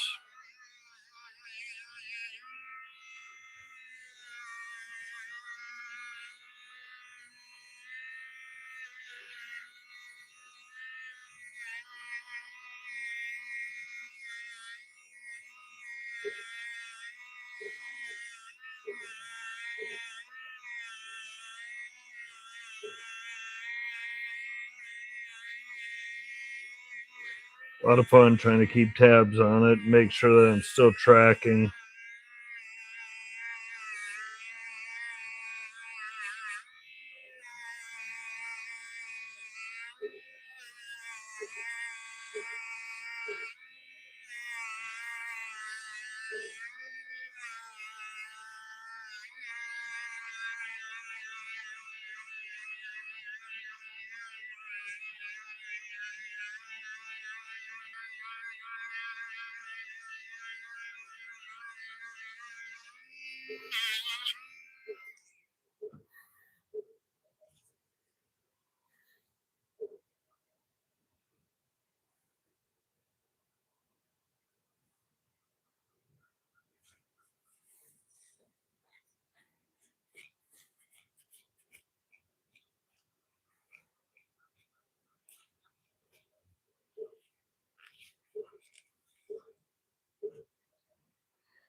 Oh, that ain't good. That was dumb.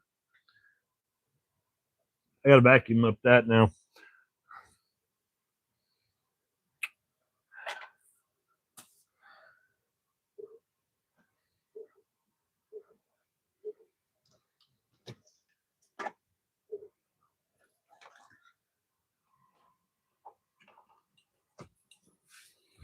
Let's clean this wet mess up first.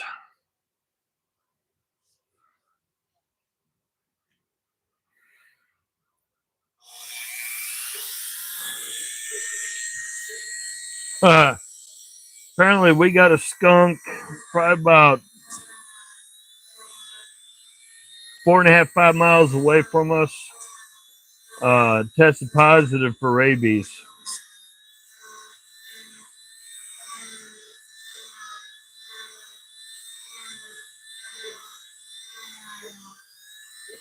So I got to keep my eyes peeled and keep the nose peeled because the dogs are outside.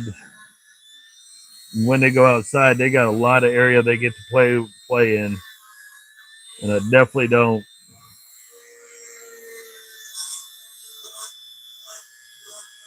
want anything happening to them.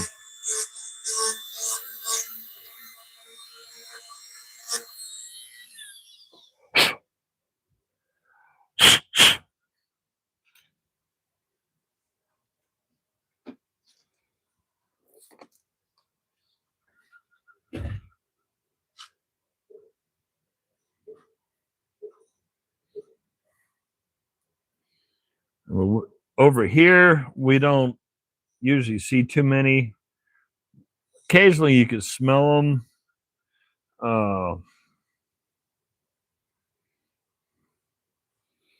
But I know a couple miles up the road, it's almost like that's where they nest and live. Because a couple miles up the road, every couple times a year when it's mating time for them, they're usually, you can smell them, or you find that 8 to 10 throughout the course of the week within the 3-4 mile stretch of road, they'll be dead in the road. Okay, before I forget, because kind of tend to do that, throw that on there. Oh yeah, probably can't see down in there, but no more crud and corrosion inside. Outside, not too bad on the outside, and the handle looks good.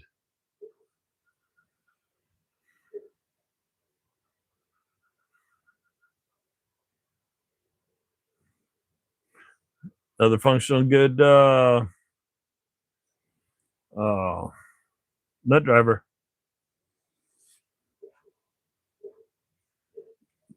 No funk.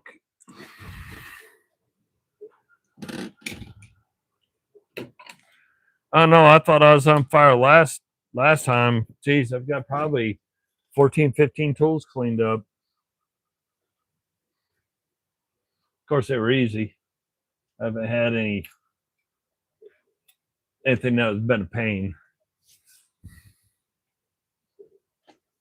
Yeah, I'd rather see them on the roadside too. At least if they're on the roadside and they're a few miles away, I know they're not here. But 50 feet outside our back door, we got a fox, and we think she's got either 4 or 5 kits.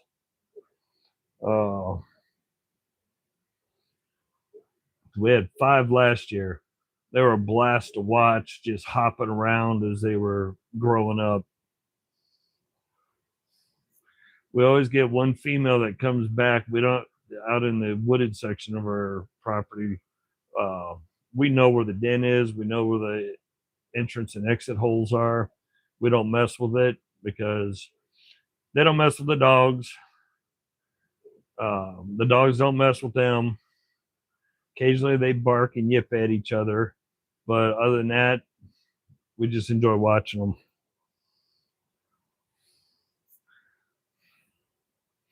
I just hate when somebody hits a skunk and scatters them across the road, because with the work truck, I don't have a whole lot of option for lane, and with 4 tires on the back end, I really don't need it hitting anything and splashing it up on the bottom of the truck to where I got to smell it all day.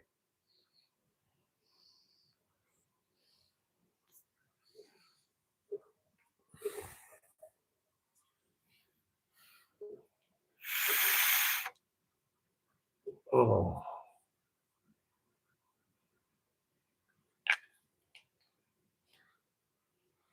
Well, I got some wrenches tidied up, got some screwdrivers and nut drivers tidied up. Man, I'm on fire. But unfortunately, oop, oop, oop. Yep, that's what I thought.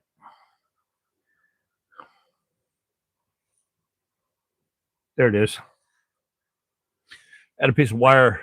Oh, there's another one.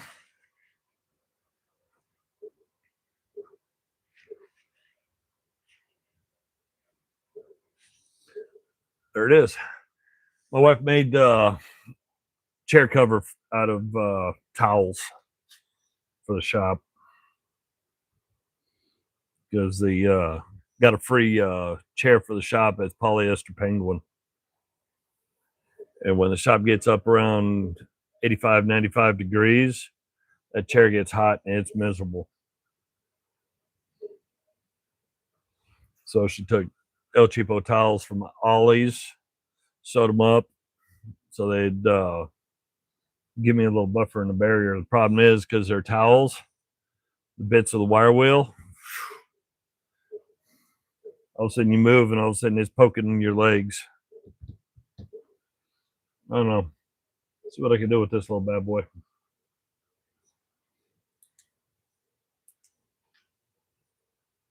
Yep, did it again.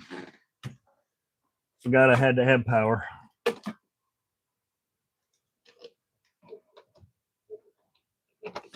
I don't know if this will work on this, but we're going to give it a shot. The only bad thing is the wire bits off these things from Amazon. They're not ferrous. And because they're not ferrous, magnet won't pick them up. So when I started, yeah, not doing that. Gonna take this over to the other wheel. Gonna go that way. Because they're non-ferrous, magnets won't pick them up. And since the magnet won't pick them up, yeah. Unfortunately, that's how I ended up tracking stuff into the house.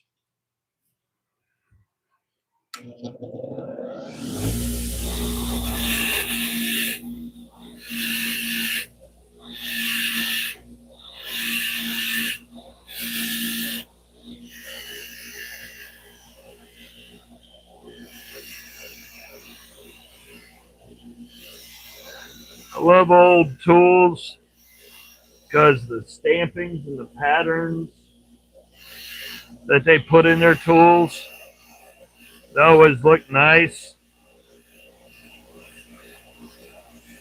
But there is a caveat to that. When somebody does not take care of their tools and they become a mess, all those stupid little things hold dirt and grease, grime, and everything else, and they become a royal pain.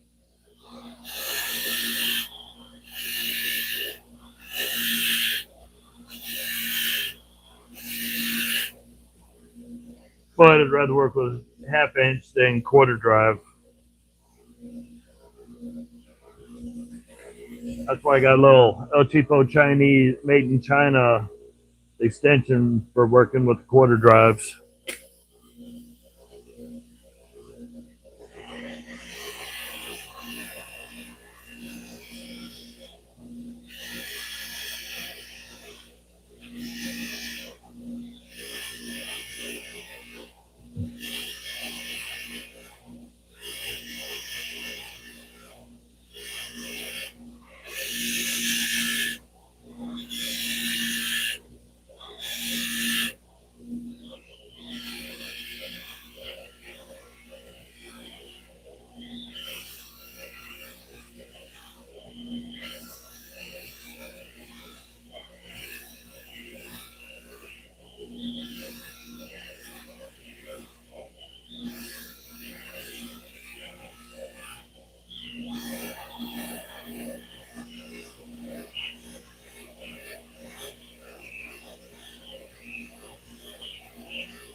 We're gonna go that way just a hair.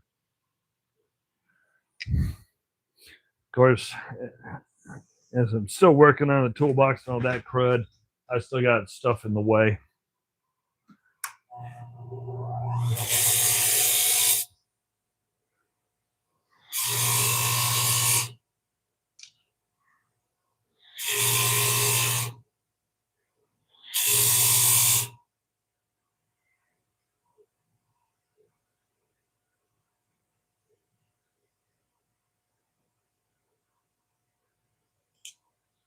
That'll work.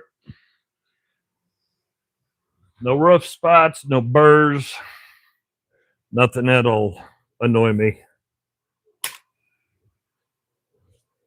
Woo!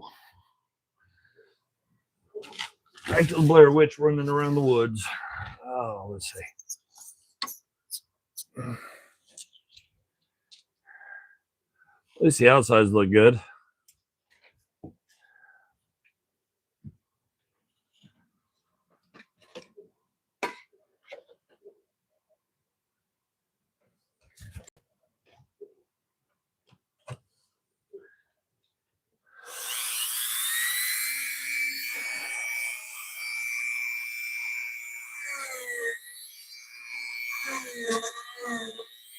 Oh yeah, no.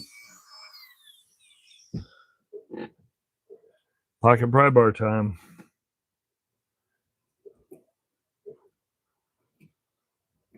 How in the world did this even fit over a nut or a bolt?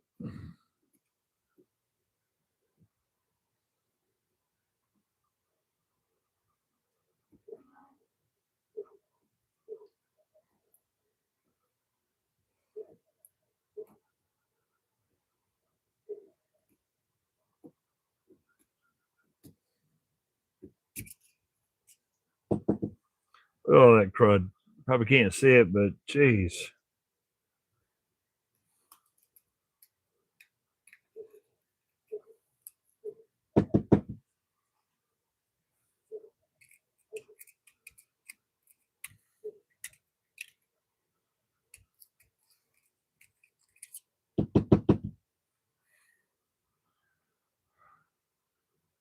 There's got to be at least 2 peas full of junk.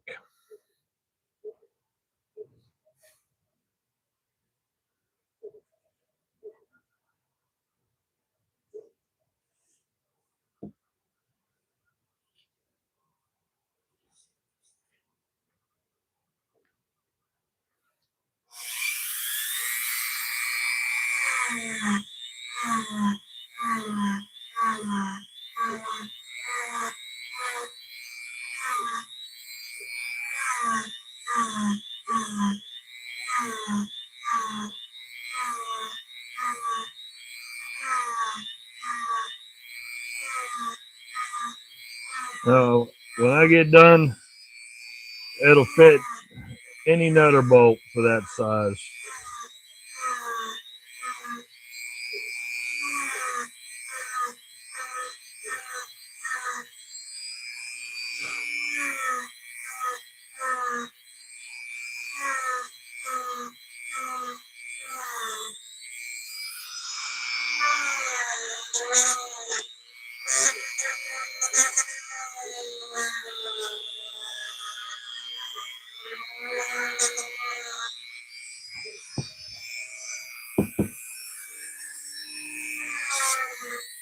Another 5 pounds of crud.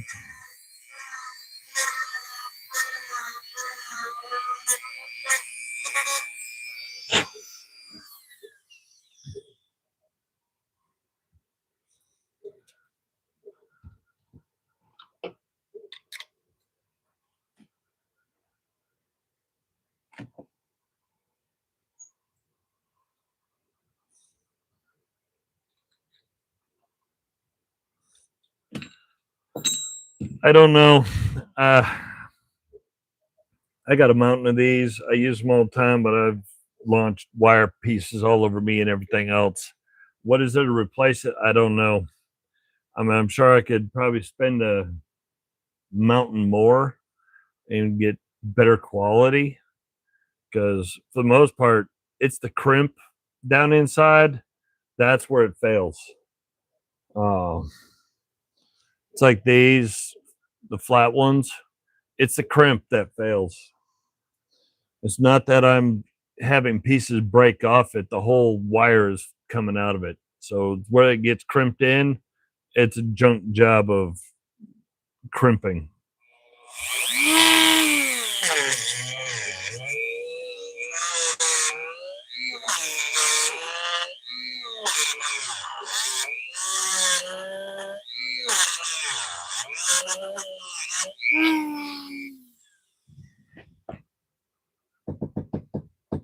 There's another mountain of crud coming out of it.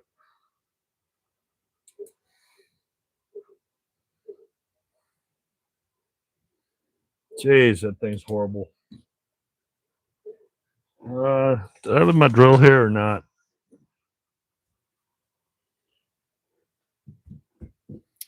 Uh,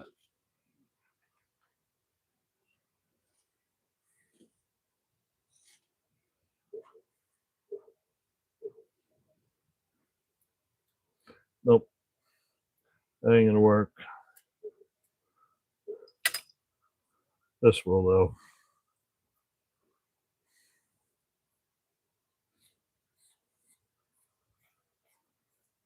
Oh, that stuff. It's like kicking out pepper. Got a pepper mill going on here.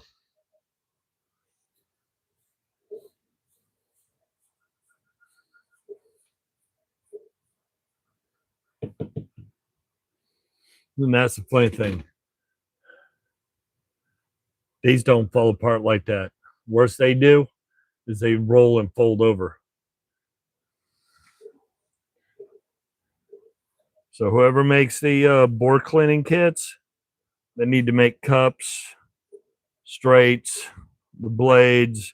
They need to be doing parts for to clean tools and stuff. Because you figure if they make board brushes that you can beat the snot out of and they don't fall apart other than just, wrapping around, imagine what they could do with stuff like that.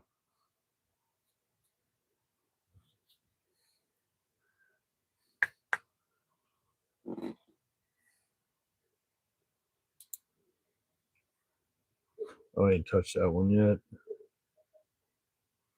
Jeez.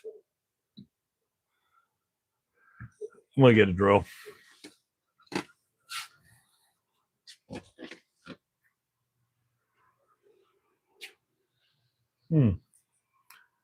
Okay. Oh, I'll throw it over here.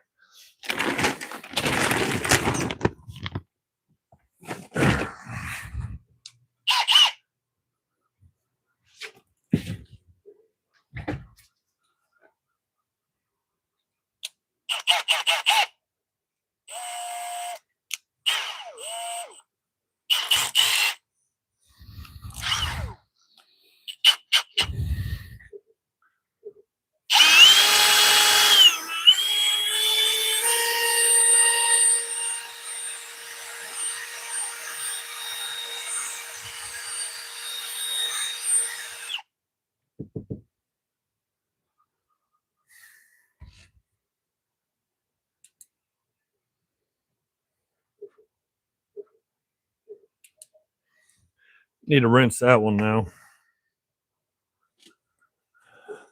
See what's left. I mean, half of these board brushes, they're 30 years old, if not older. Of course, I got hundreds of them, but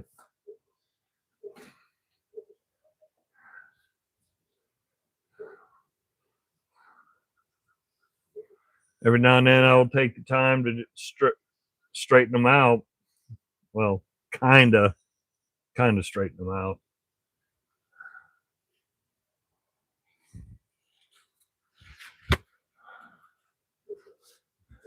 At least get them to where they're lined up just good enough to use.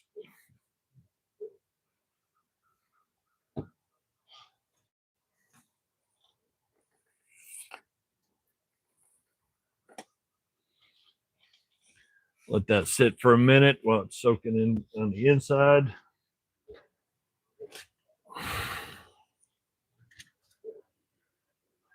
Probably can't see it on the monitor or phone, but as it's slowly oozing out the bottom, it's all brown.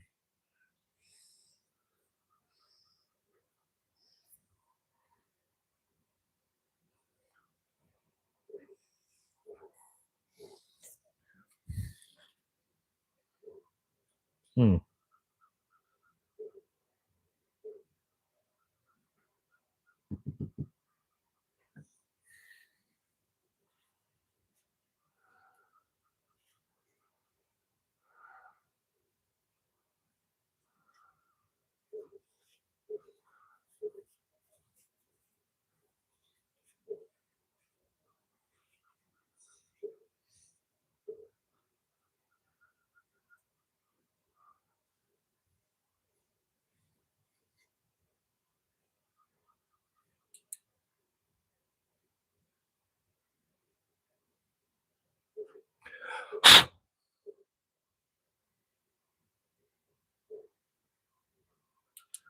Jeez, I wonder whether this thing was at the bottom of a creek.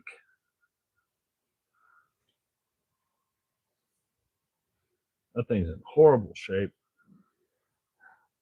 Outside's not bad, but the inside's just rough. I'm gonna need a new one.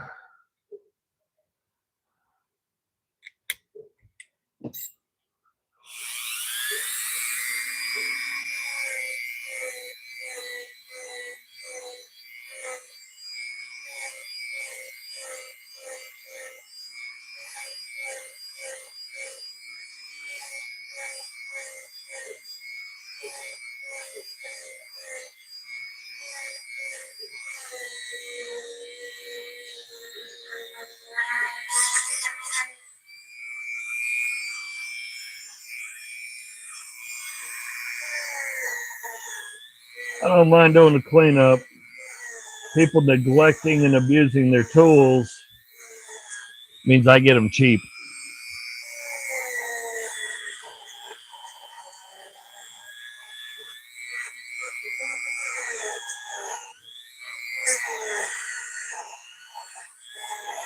If I get them cheap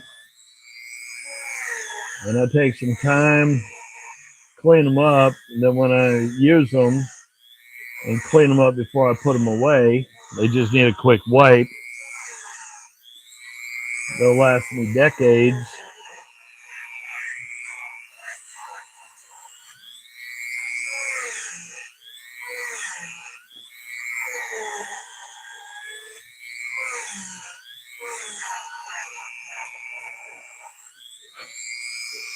And I don't have to pay manufacturer's price on them.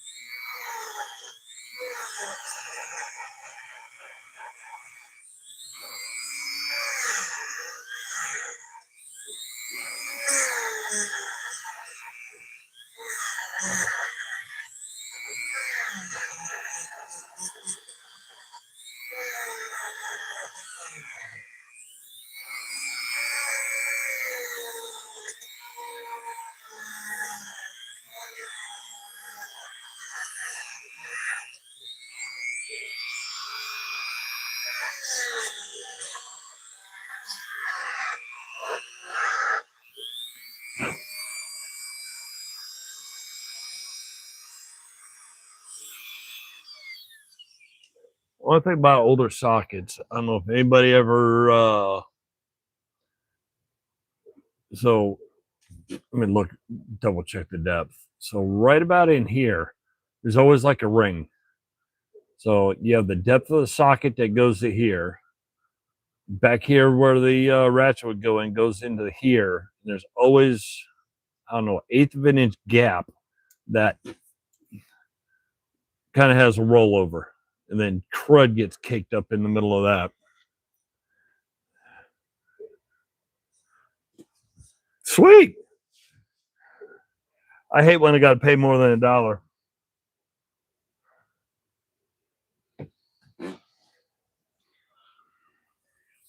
I saw somebody had an F wrench that I was interested in, needed a lot of TLC. They wanted $25 for it because it was vintage and patina. No, it had neglect and rust on it, but I knew I could take it apart. I knew I could get it cleaned up, shine some of it, blue some of it, rework the handle. There was no way it was worth $25. I might have done it at best $5, not 25.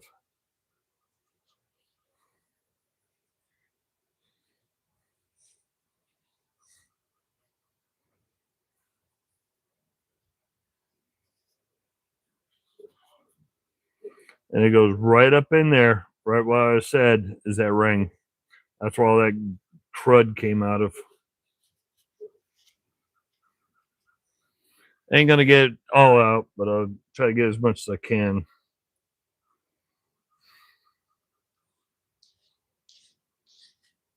Oh, came out pretty clean. Not bad for its age, for sure. Not perfect. Not even close.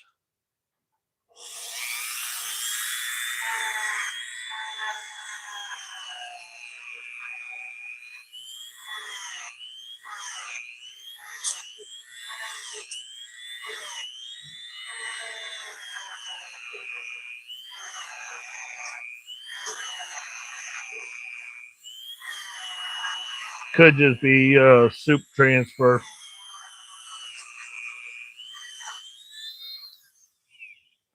From getting it wet. It probably could have just transferred crud from one section to the other. Hey, Don, how's it going?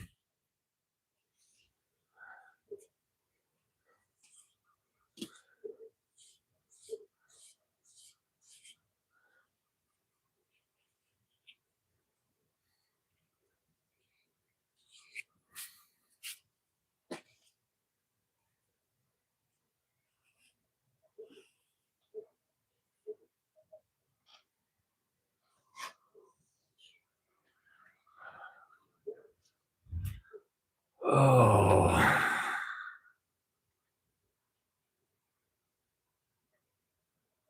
Oh, I know. So you snagged that for only 50 cents. Whew. Well, caught that. Put that in a rag. So, like, not perfect, but it's definitely a whole lot better than it was. And that is, I think that's the Industro Super. Yeah, it's the Industro Super. So definitely cleaner in the inside.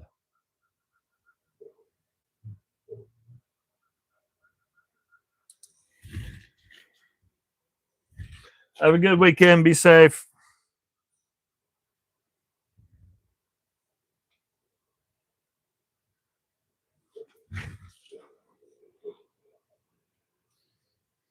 This one I want to clean, just to get it the insides tidy.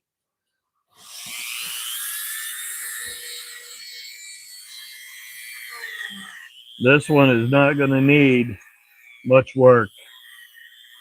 Just get a light layer of crud from the inside. It's in amazing condition. So it's more like it just had a bunch of dust and dirt that kind of got clumped up from humidity and moisture in a shop, shed, barn, or something.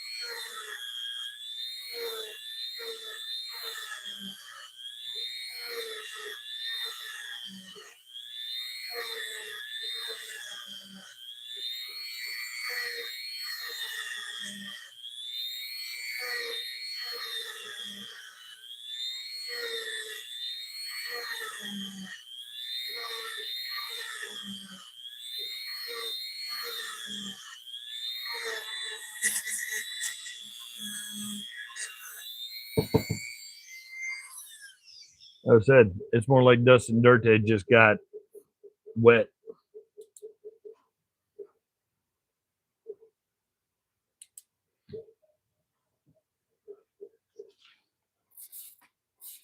The reason why I really wanted to get this one cleaned up is because of who it is. I don't get a lot of them. And you snagged it for 50 cents? Woo!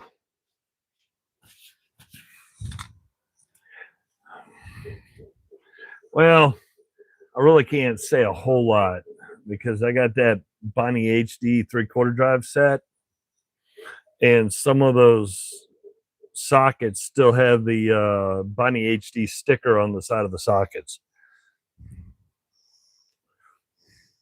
So, yeah, I can see that one happening, but not at that price.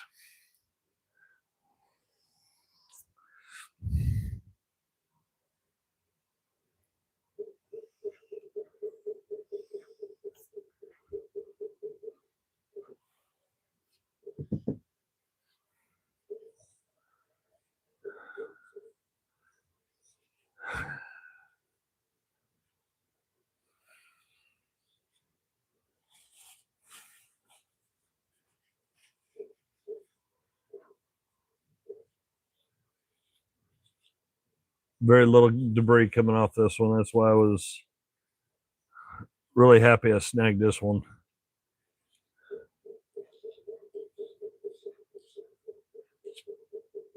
All the way through. All the way through. A little bit no crud.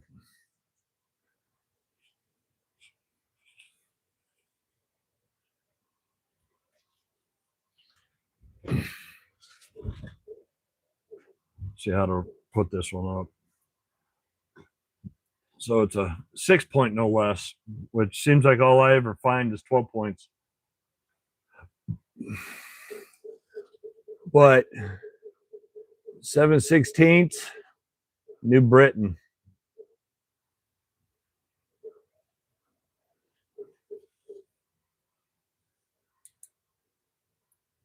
That is clean inside.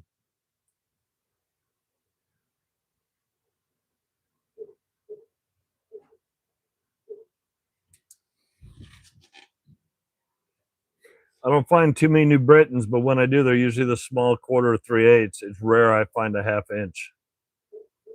Oh, yeah, that thing's been chewing. I'm probably going to have to do a service on it within a month. So I've had that bad boy just running. That's complete. Oh,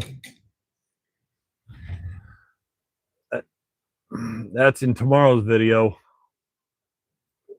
And there's Proto. I thought this was my first yellow handle Proto, not realizing I had the one that I cleaned up tonight that was out of that toolbox. So now I have a total of 2 that are all tidied up.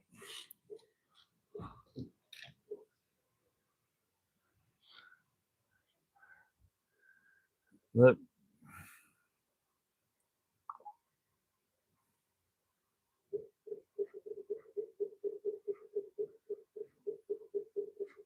me see how the printer is doing.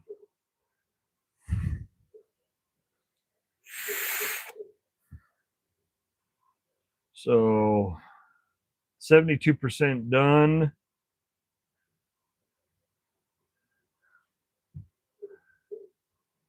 And so far, I only have one with a flaw. Because I can see the camera on the inside. Hang on. Let me check in case I have to stop it and bypass that one piece.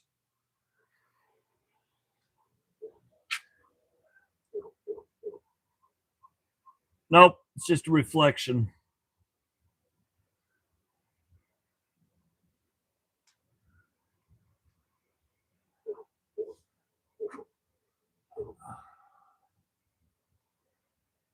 Yeah, nope.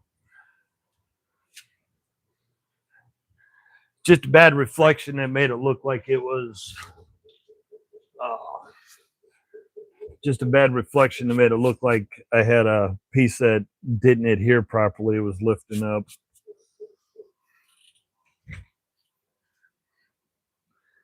Yeah. Me doing what I'm doing here with this, I've got to, that's why I got the Swiffer, because I got to go over it all the time. Because even doing this, I'm kicking up little particles all over the place. But I've got Mrs. Bigfoot's she's gonna make me take an old set of sheets. Probably go to the thrift store or something, find some old soft cloth sheets, and she'll sew a drop over cover on it, so I can pause the it doing its thing, let it cool down, drop a custom sheet assembly over the top of everything. So as I'm kicking up a whole lot of dust and dirt, or if I'm doing a lot of metal work, That way it keeps it from getting in there. But so far with my air handler and the fan going, it blows, keeps most of it away. I just get the very few particles on the machine. But that's what I got the Swiffer for, so I can do that. Exactly. She made me one out of duck cloth, camouflage duck cloth that covers my welder, because the welder's on a low cart, and it's under the workbench, so all the dust and dirt that settles and everything, I didn't want it getting all up in and making a mess out of my welder. So she made one out of duck cloth to cover the welder itself.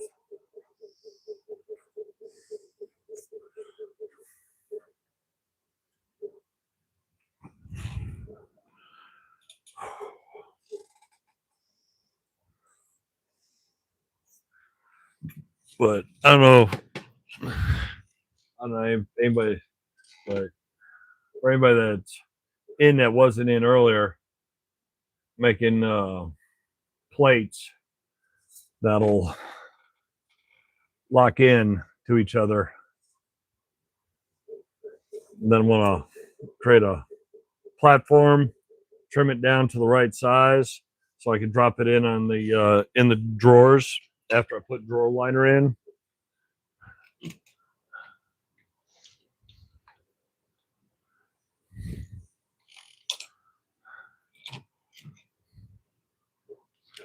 I've done made a mess out of everything over here with all the tools I cleaned up. And in between doing those, cranking out peg holders, since I've cleaned some sockets. So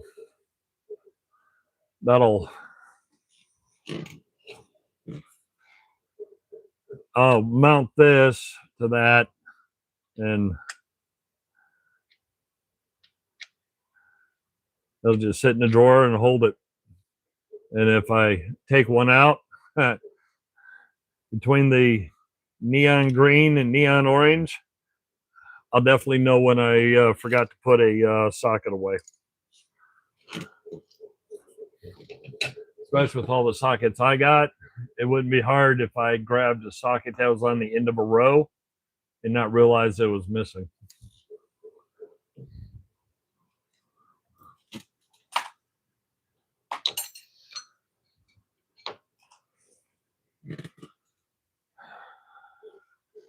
And I'm even working some for 3/4 drive.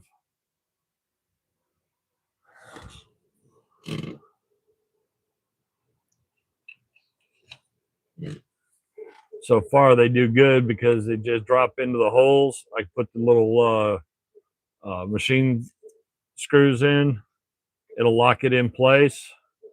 Then I can drop 3/4 drive socket on it, and I don't have to worry about it tumbling and rolling around. The only bad thing is it's going to take I think I figured it's going to take me probably, well, if I don't stop and make other stuff, which I have made. I had to make Bigfoot with a wrench and screwdriver.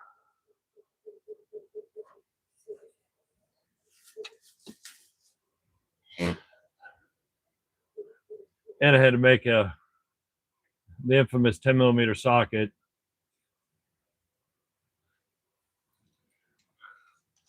So as long as I stay focused on completing stuff for the drawers and not building dumb stuff I like, then it'll probably take me 3 months to load out 6 drawers. I still got to remember to find the right screws to use to lock them into place. And then it's going to be the long, miserable process of sorting, laying them out, moving them around, trying to figure out how I want the sockets to set up in the in each drawer. So I'm gonna have one drawer that's quarter, 1/3, 1/2, 1/3, and the quarter drawer is gonna have 6-point, 12-point, standard depth, mid length, deep, uh, shallows. It's gonna be chrome, impact. It'll have the swivel sockets. It'll have the flatheads, Phillips, clutch bits, 8 points, uh, and so forth.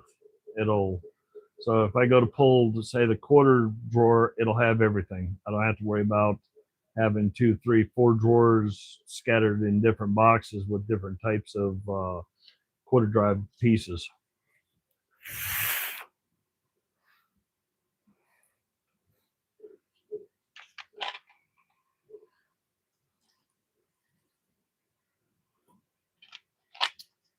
Let me get caught up because I kind of missed stuff.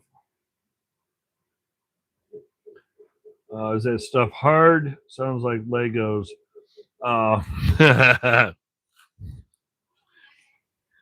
These I could hit with a hammer and it ain't breaking. Because I don't know what I did with the one George sent me that I used to keep right here. I have done misplaced it somewhere around the shop because I used it and I moved it. So I'm not happy with myself. I got a little machinist ball peen hammer.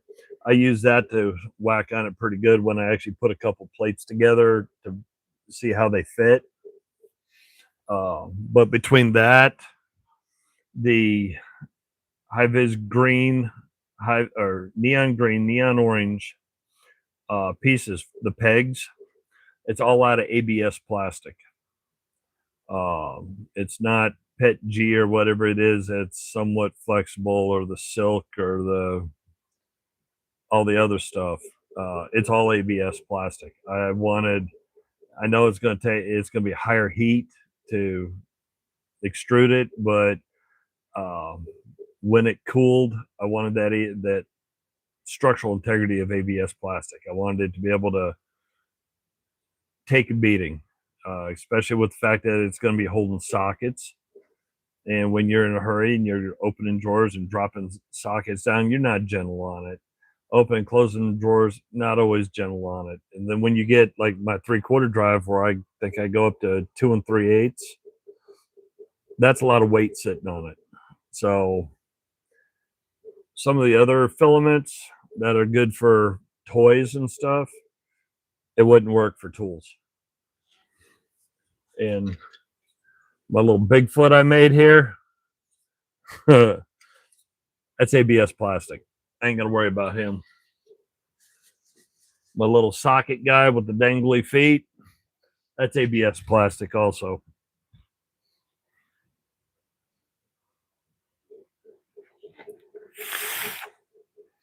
Basically, except for I'm sure it's a lot stronger.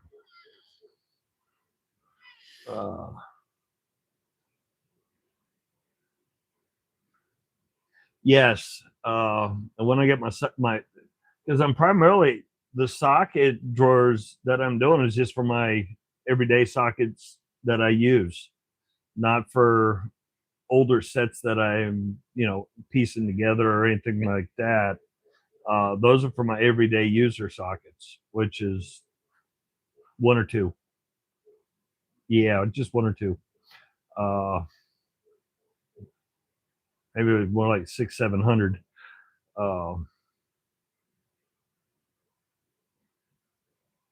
At a later date, I may entertain the idea, because I'm getting hopefully later this year, I'm going to end up with another toolbox.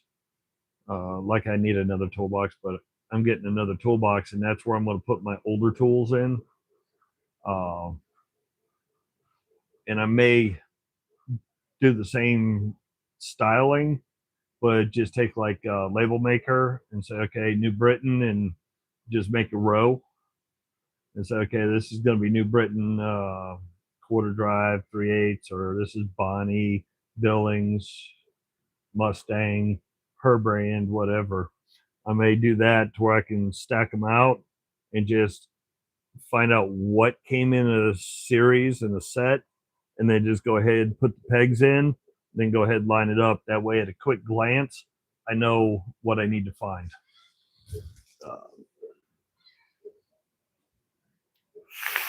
But in the grand scheme of the planet, it's going to save a ton of money. By the time I get the little Snap-on box that by the time I get that situated with everything I'm 3D printing, it'll have paid for the printer versus buying another company's products and having them shipped. Because I was looking at one company that dealt with socket organization, and just my everyday go-to sockets was going to cost almost $2,000 just for their equipment to set up the drawers, have the screws, have everything that holds their parts in. I think this is, well, as long as I stop building stuff out of the ABS that I don't need but I want, it's probably only going to cost me around $350 total to do that box.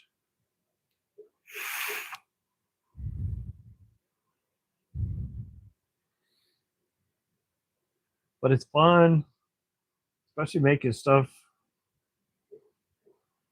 I've already had people asking for the little socket guy. So I'm definitely gonna be making stuff that I probably don't need to.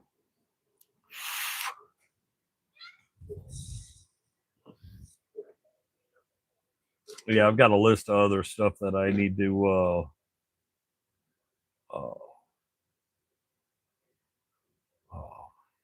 yeah, but having fun sometimes can cost you a lot of money, especially when you're playing with this stuff.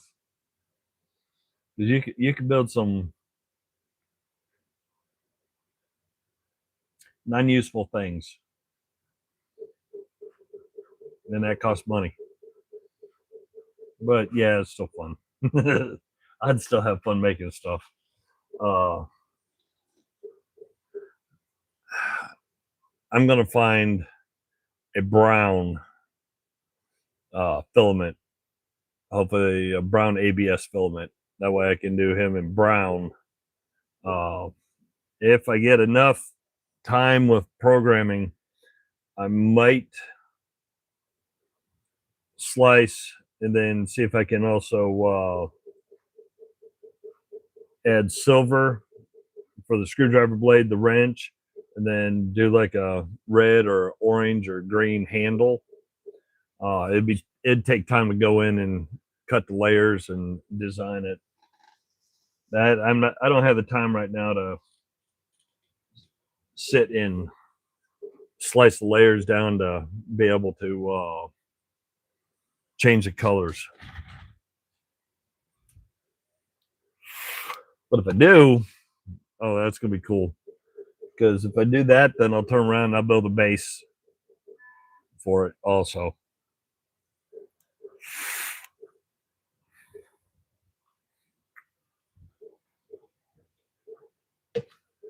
Hey, grab me something to drink. Oh.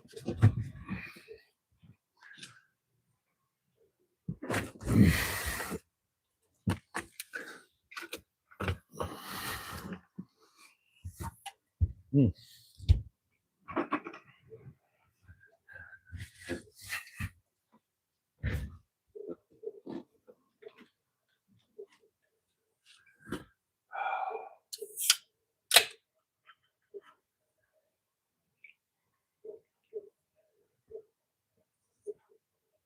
I think I want to try to design.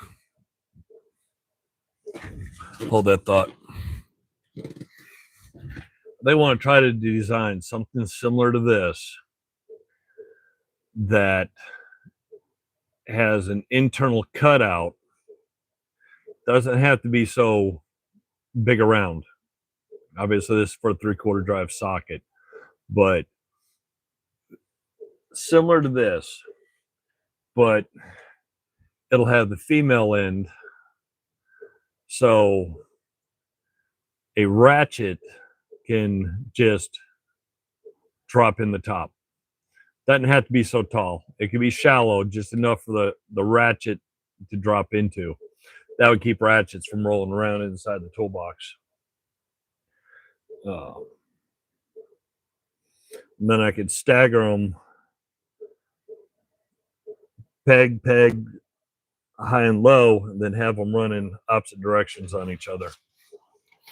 So I know there's people that have done all these for ratchets, but when they do them for ratchets, they put them on their side, and they're usually custom designed for Snap-on, Mac, Tecton, and stuff like that. Well, with the variety of ratchets I have, or you have like this old USA made companion, that's totally different thickness and head design. It's not going to work. So I figure if I get something where it'll allow that to just drop in, it could just be a cylinder that just has the ability to hold the uh anvil of the ratchet. That would be fine, which would keep it from them from tumbling and rolling around in a box, because it would just got to make the neck to where a small screw could go down in there, hold the peg in. It would keep it from going. So I could do this way, then just stagger them back and forth, and it'd be easier to showcase the old ratchets that I got. Because you get like that old stubby SK 3/8 I got, that's a chunky thing. That thing's got a handle that's about as thick around as what most half-inch ratchets are. There ain't no way one of those side saddle one's gonna work.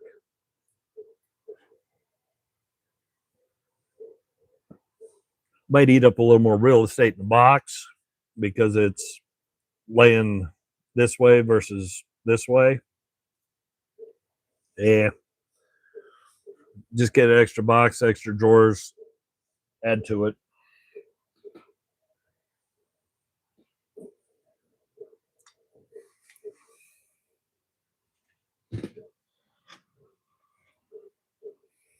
Mm.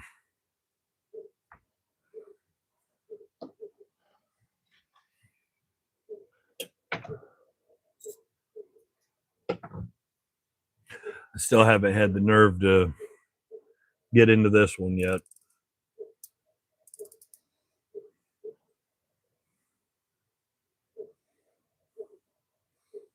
If I take this apart and I damage something, I won't be happy. But I definitely want to get all this red paint off it and get the crud off. Might be able to get some of it off.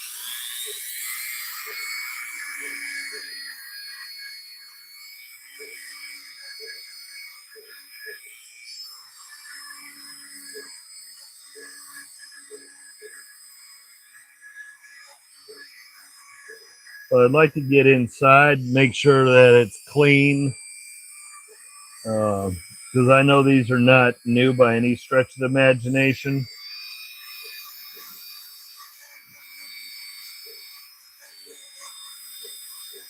Because Companion was outsourced a long time ago.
Uh-oh.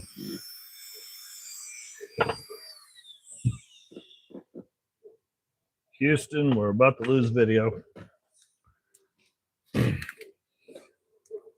Oh, well, the mic's gonna go away. Okay. Woo! Well, hopefully you can still hear.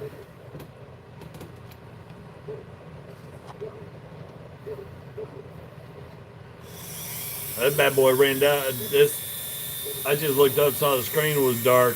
I only had 5% battery left.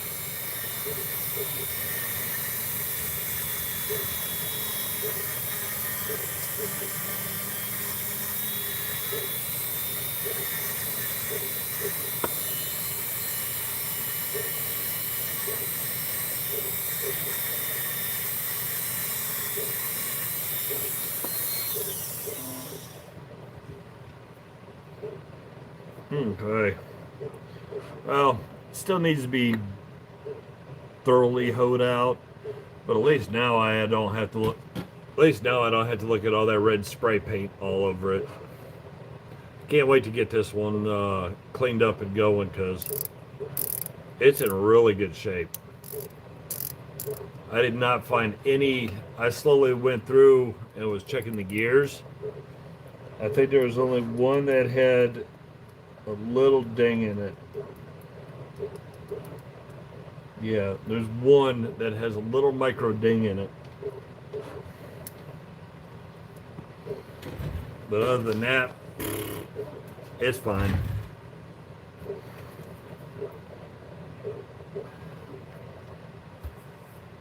I just haven't found any information on the proper way to try to separate this so I can do a full in-depth cleaning on it. I mean, if I can get this shroud off and be able to get it pressed back properly, because I got a feeling that if I spread it out to release it, it may not go back on tight. But if I can do that, I can firebomb it with 50/50 red can brake clean, thoroughly get it all cleaned out and then relubricated. But it's this metal shroud. I think it's hooked or kind of like a spring clip. I don't want to pry it and end up causing it to not reseat properly. That'd be a cool little one to work with.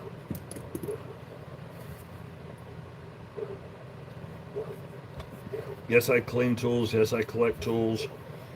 No tool is safe from being used.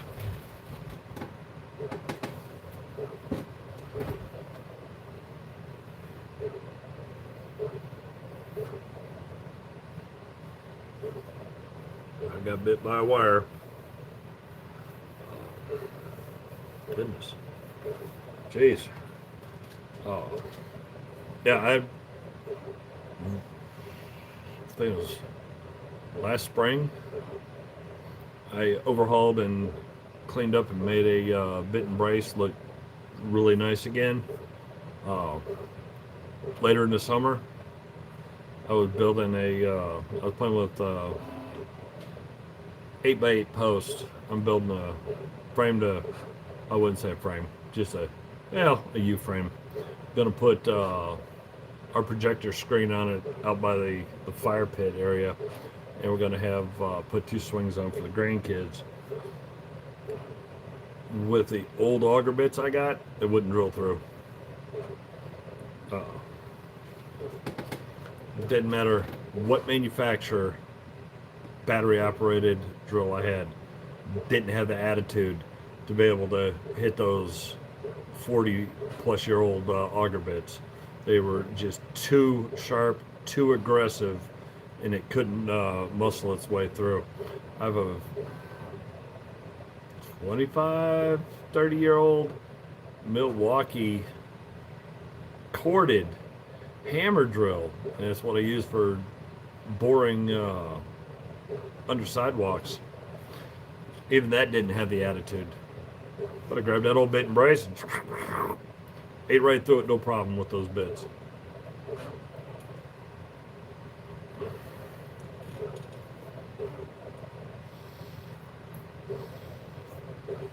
But it is 11:30.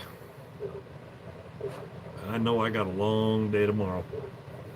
So appreciate everybody that watched. It's been fun. Got to chit chat with everybody.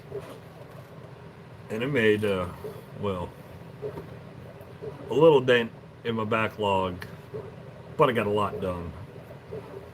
I want to say I got, geez, I got it.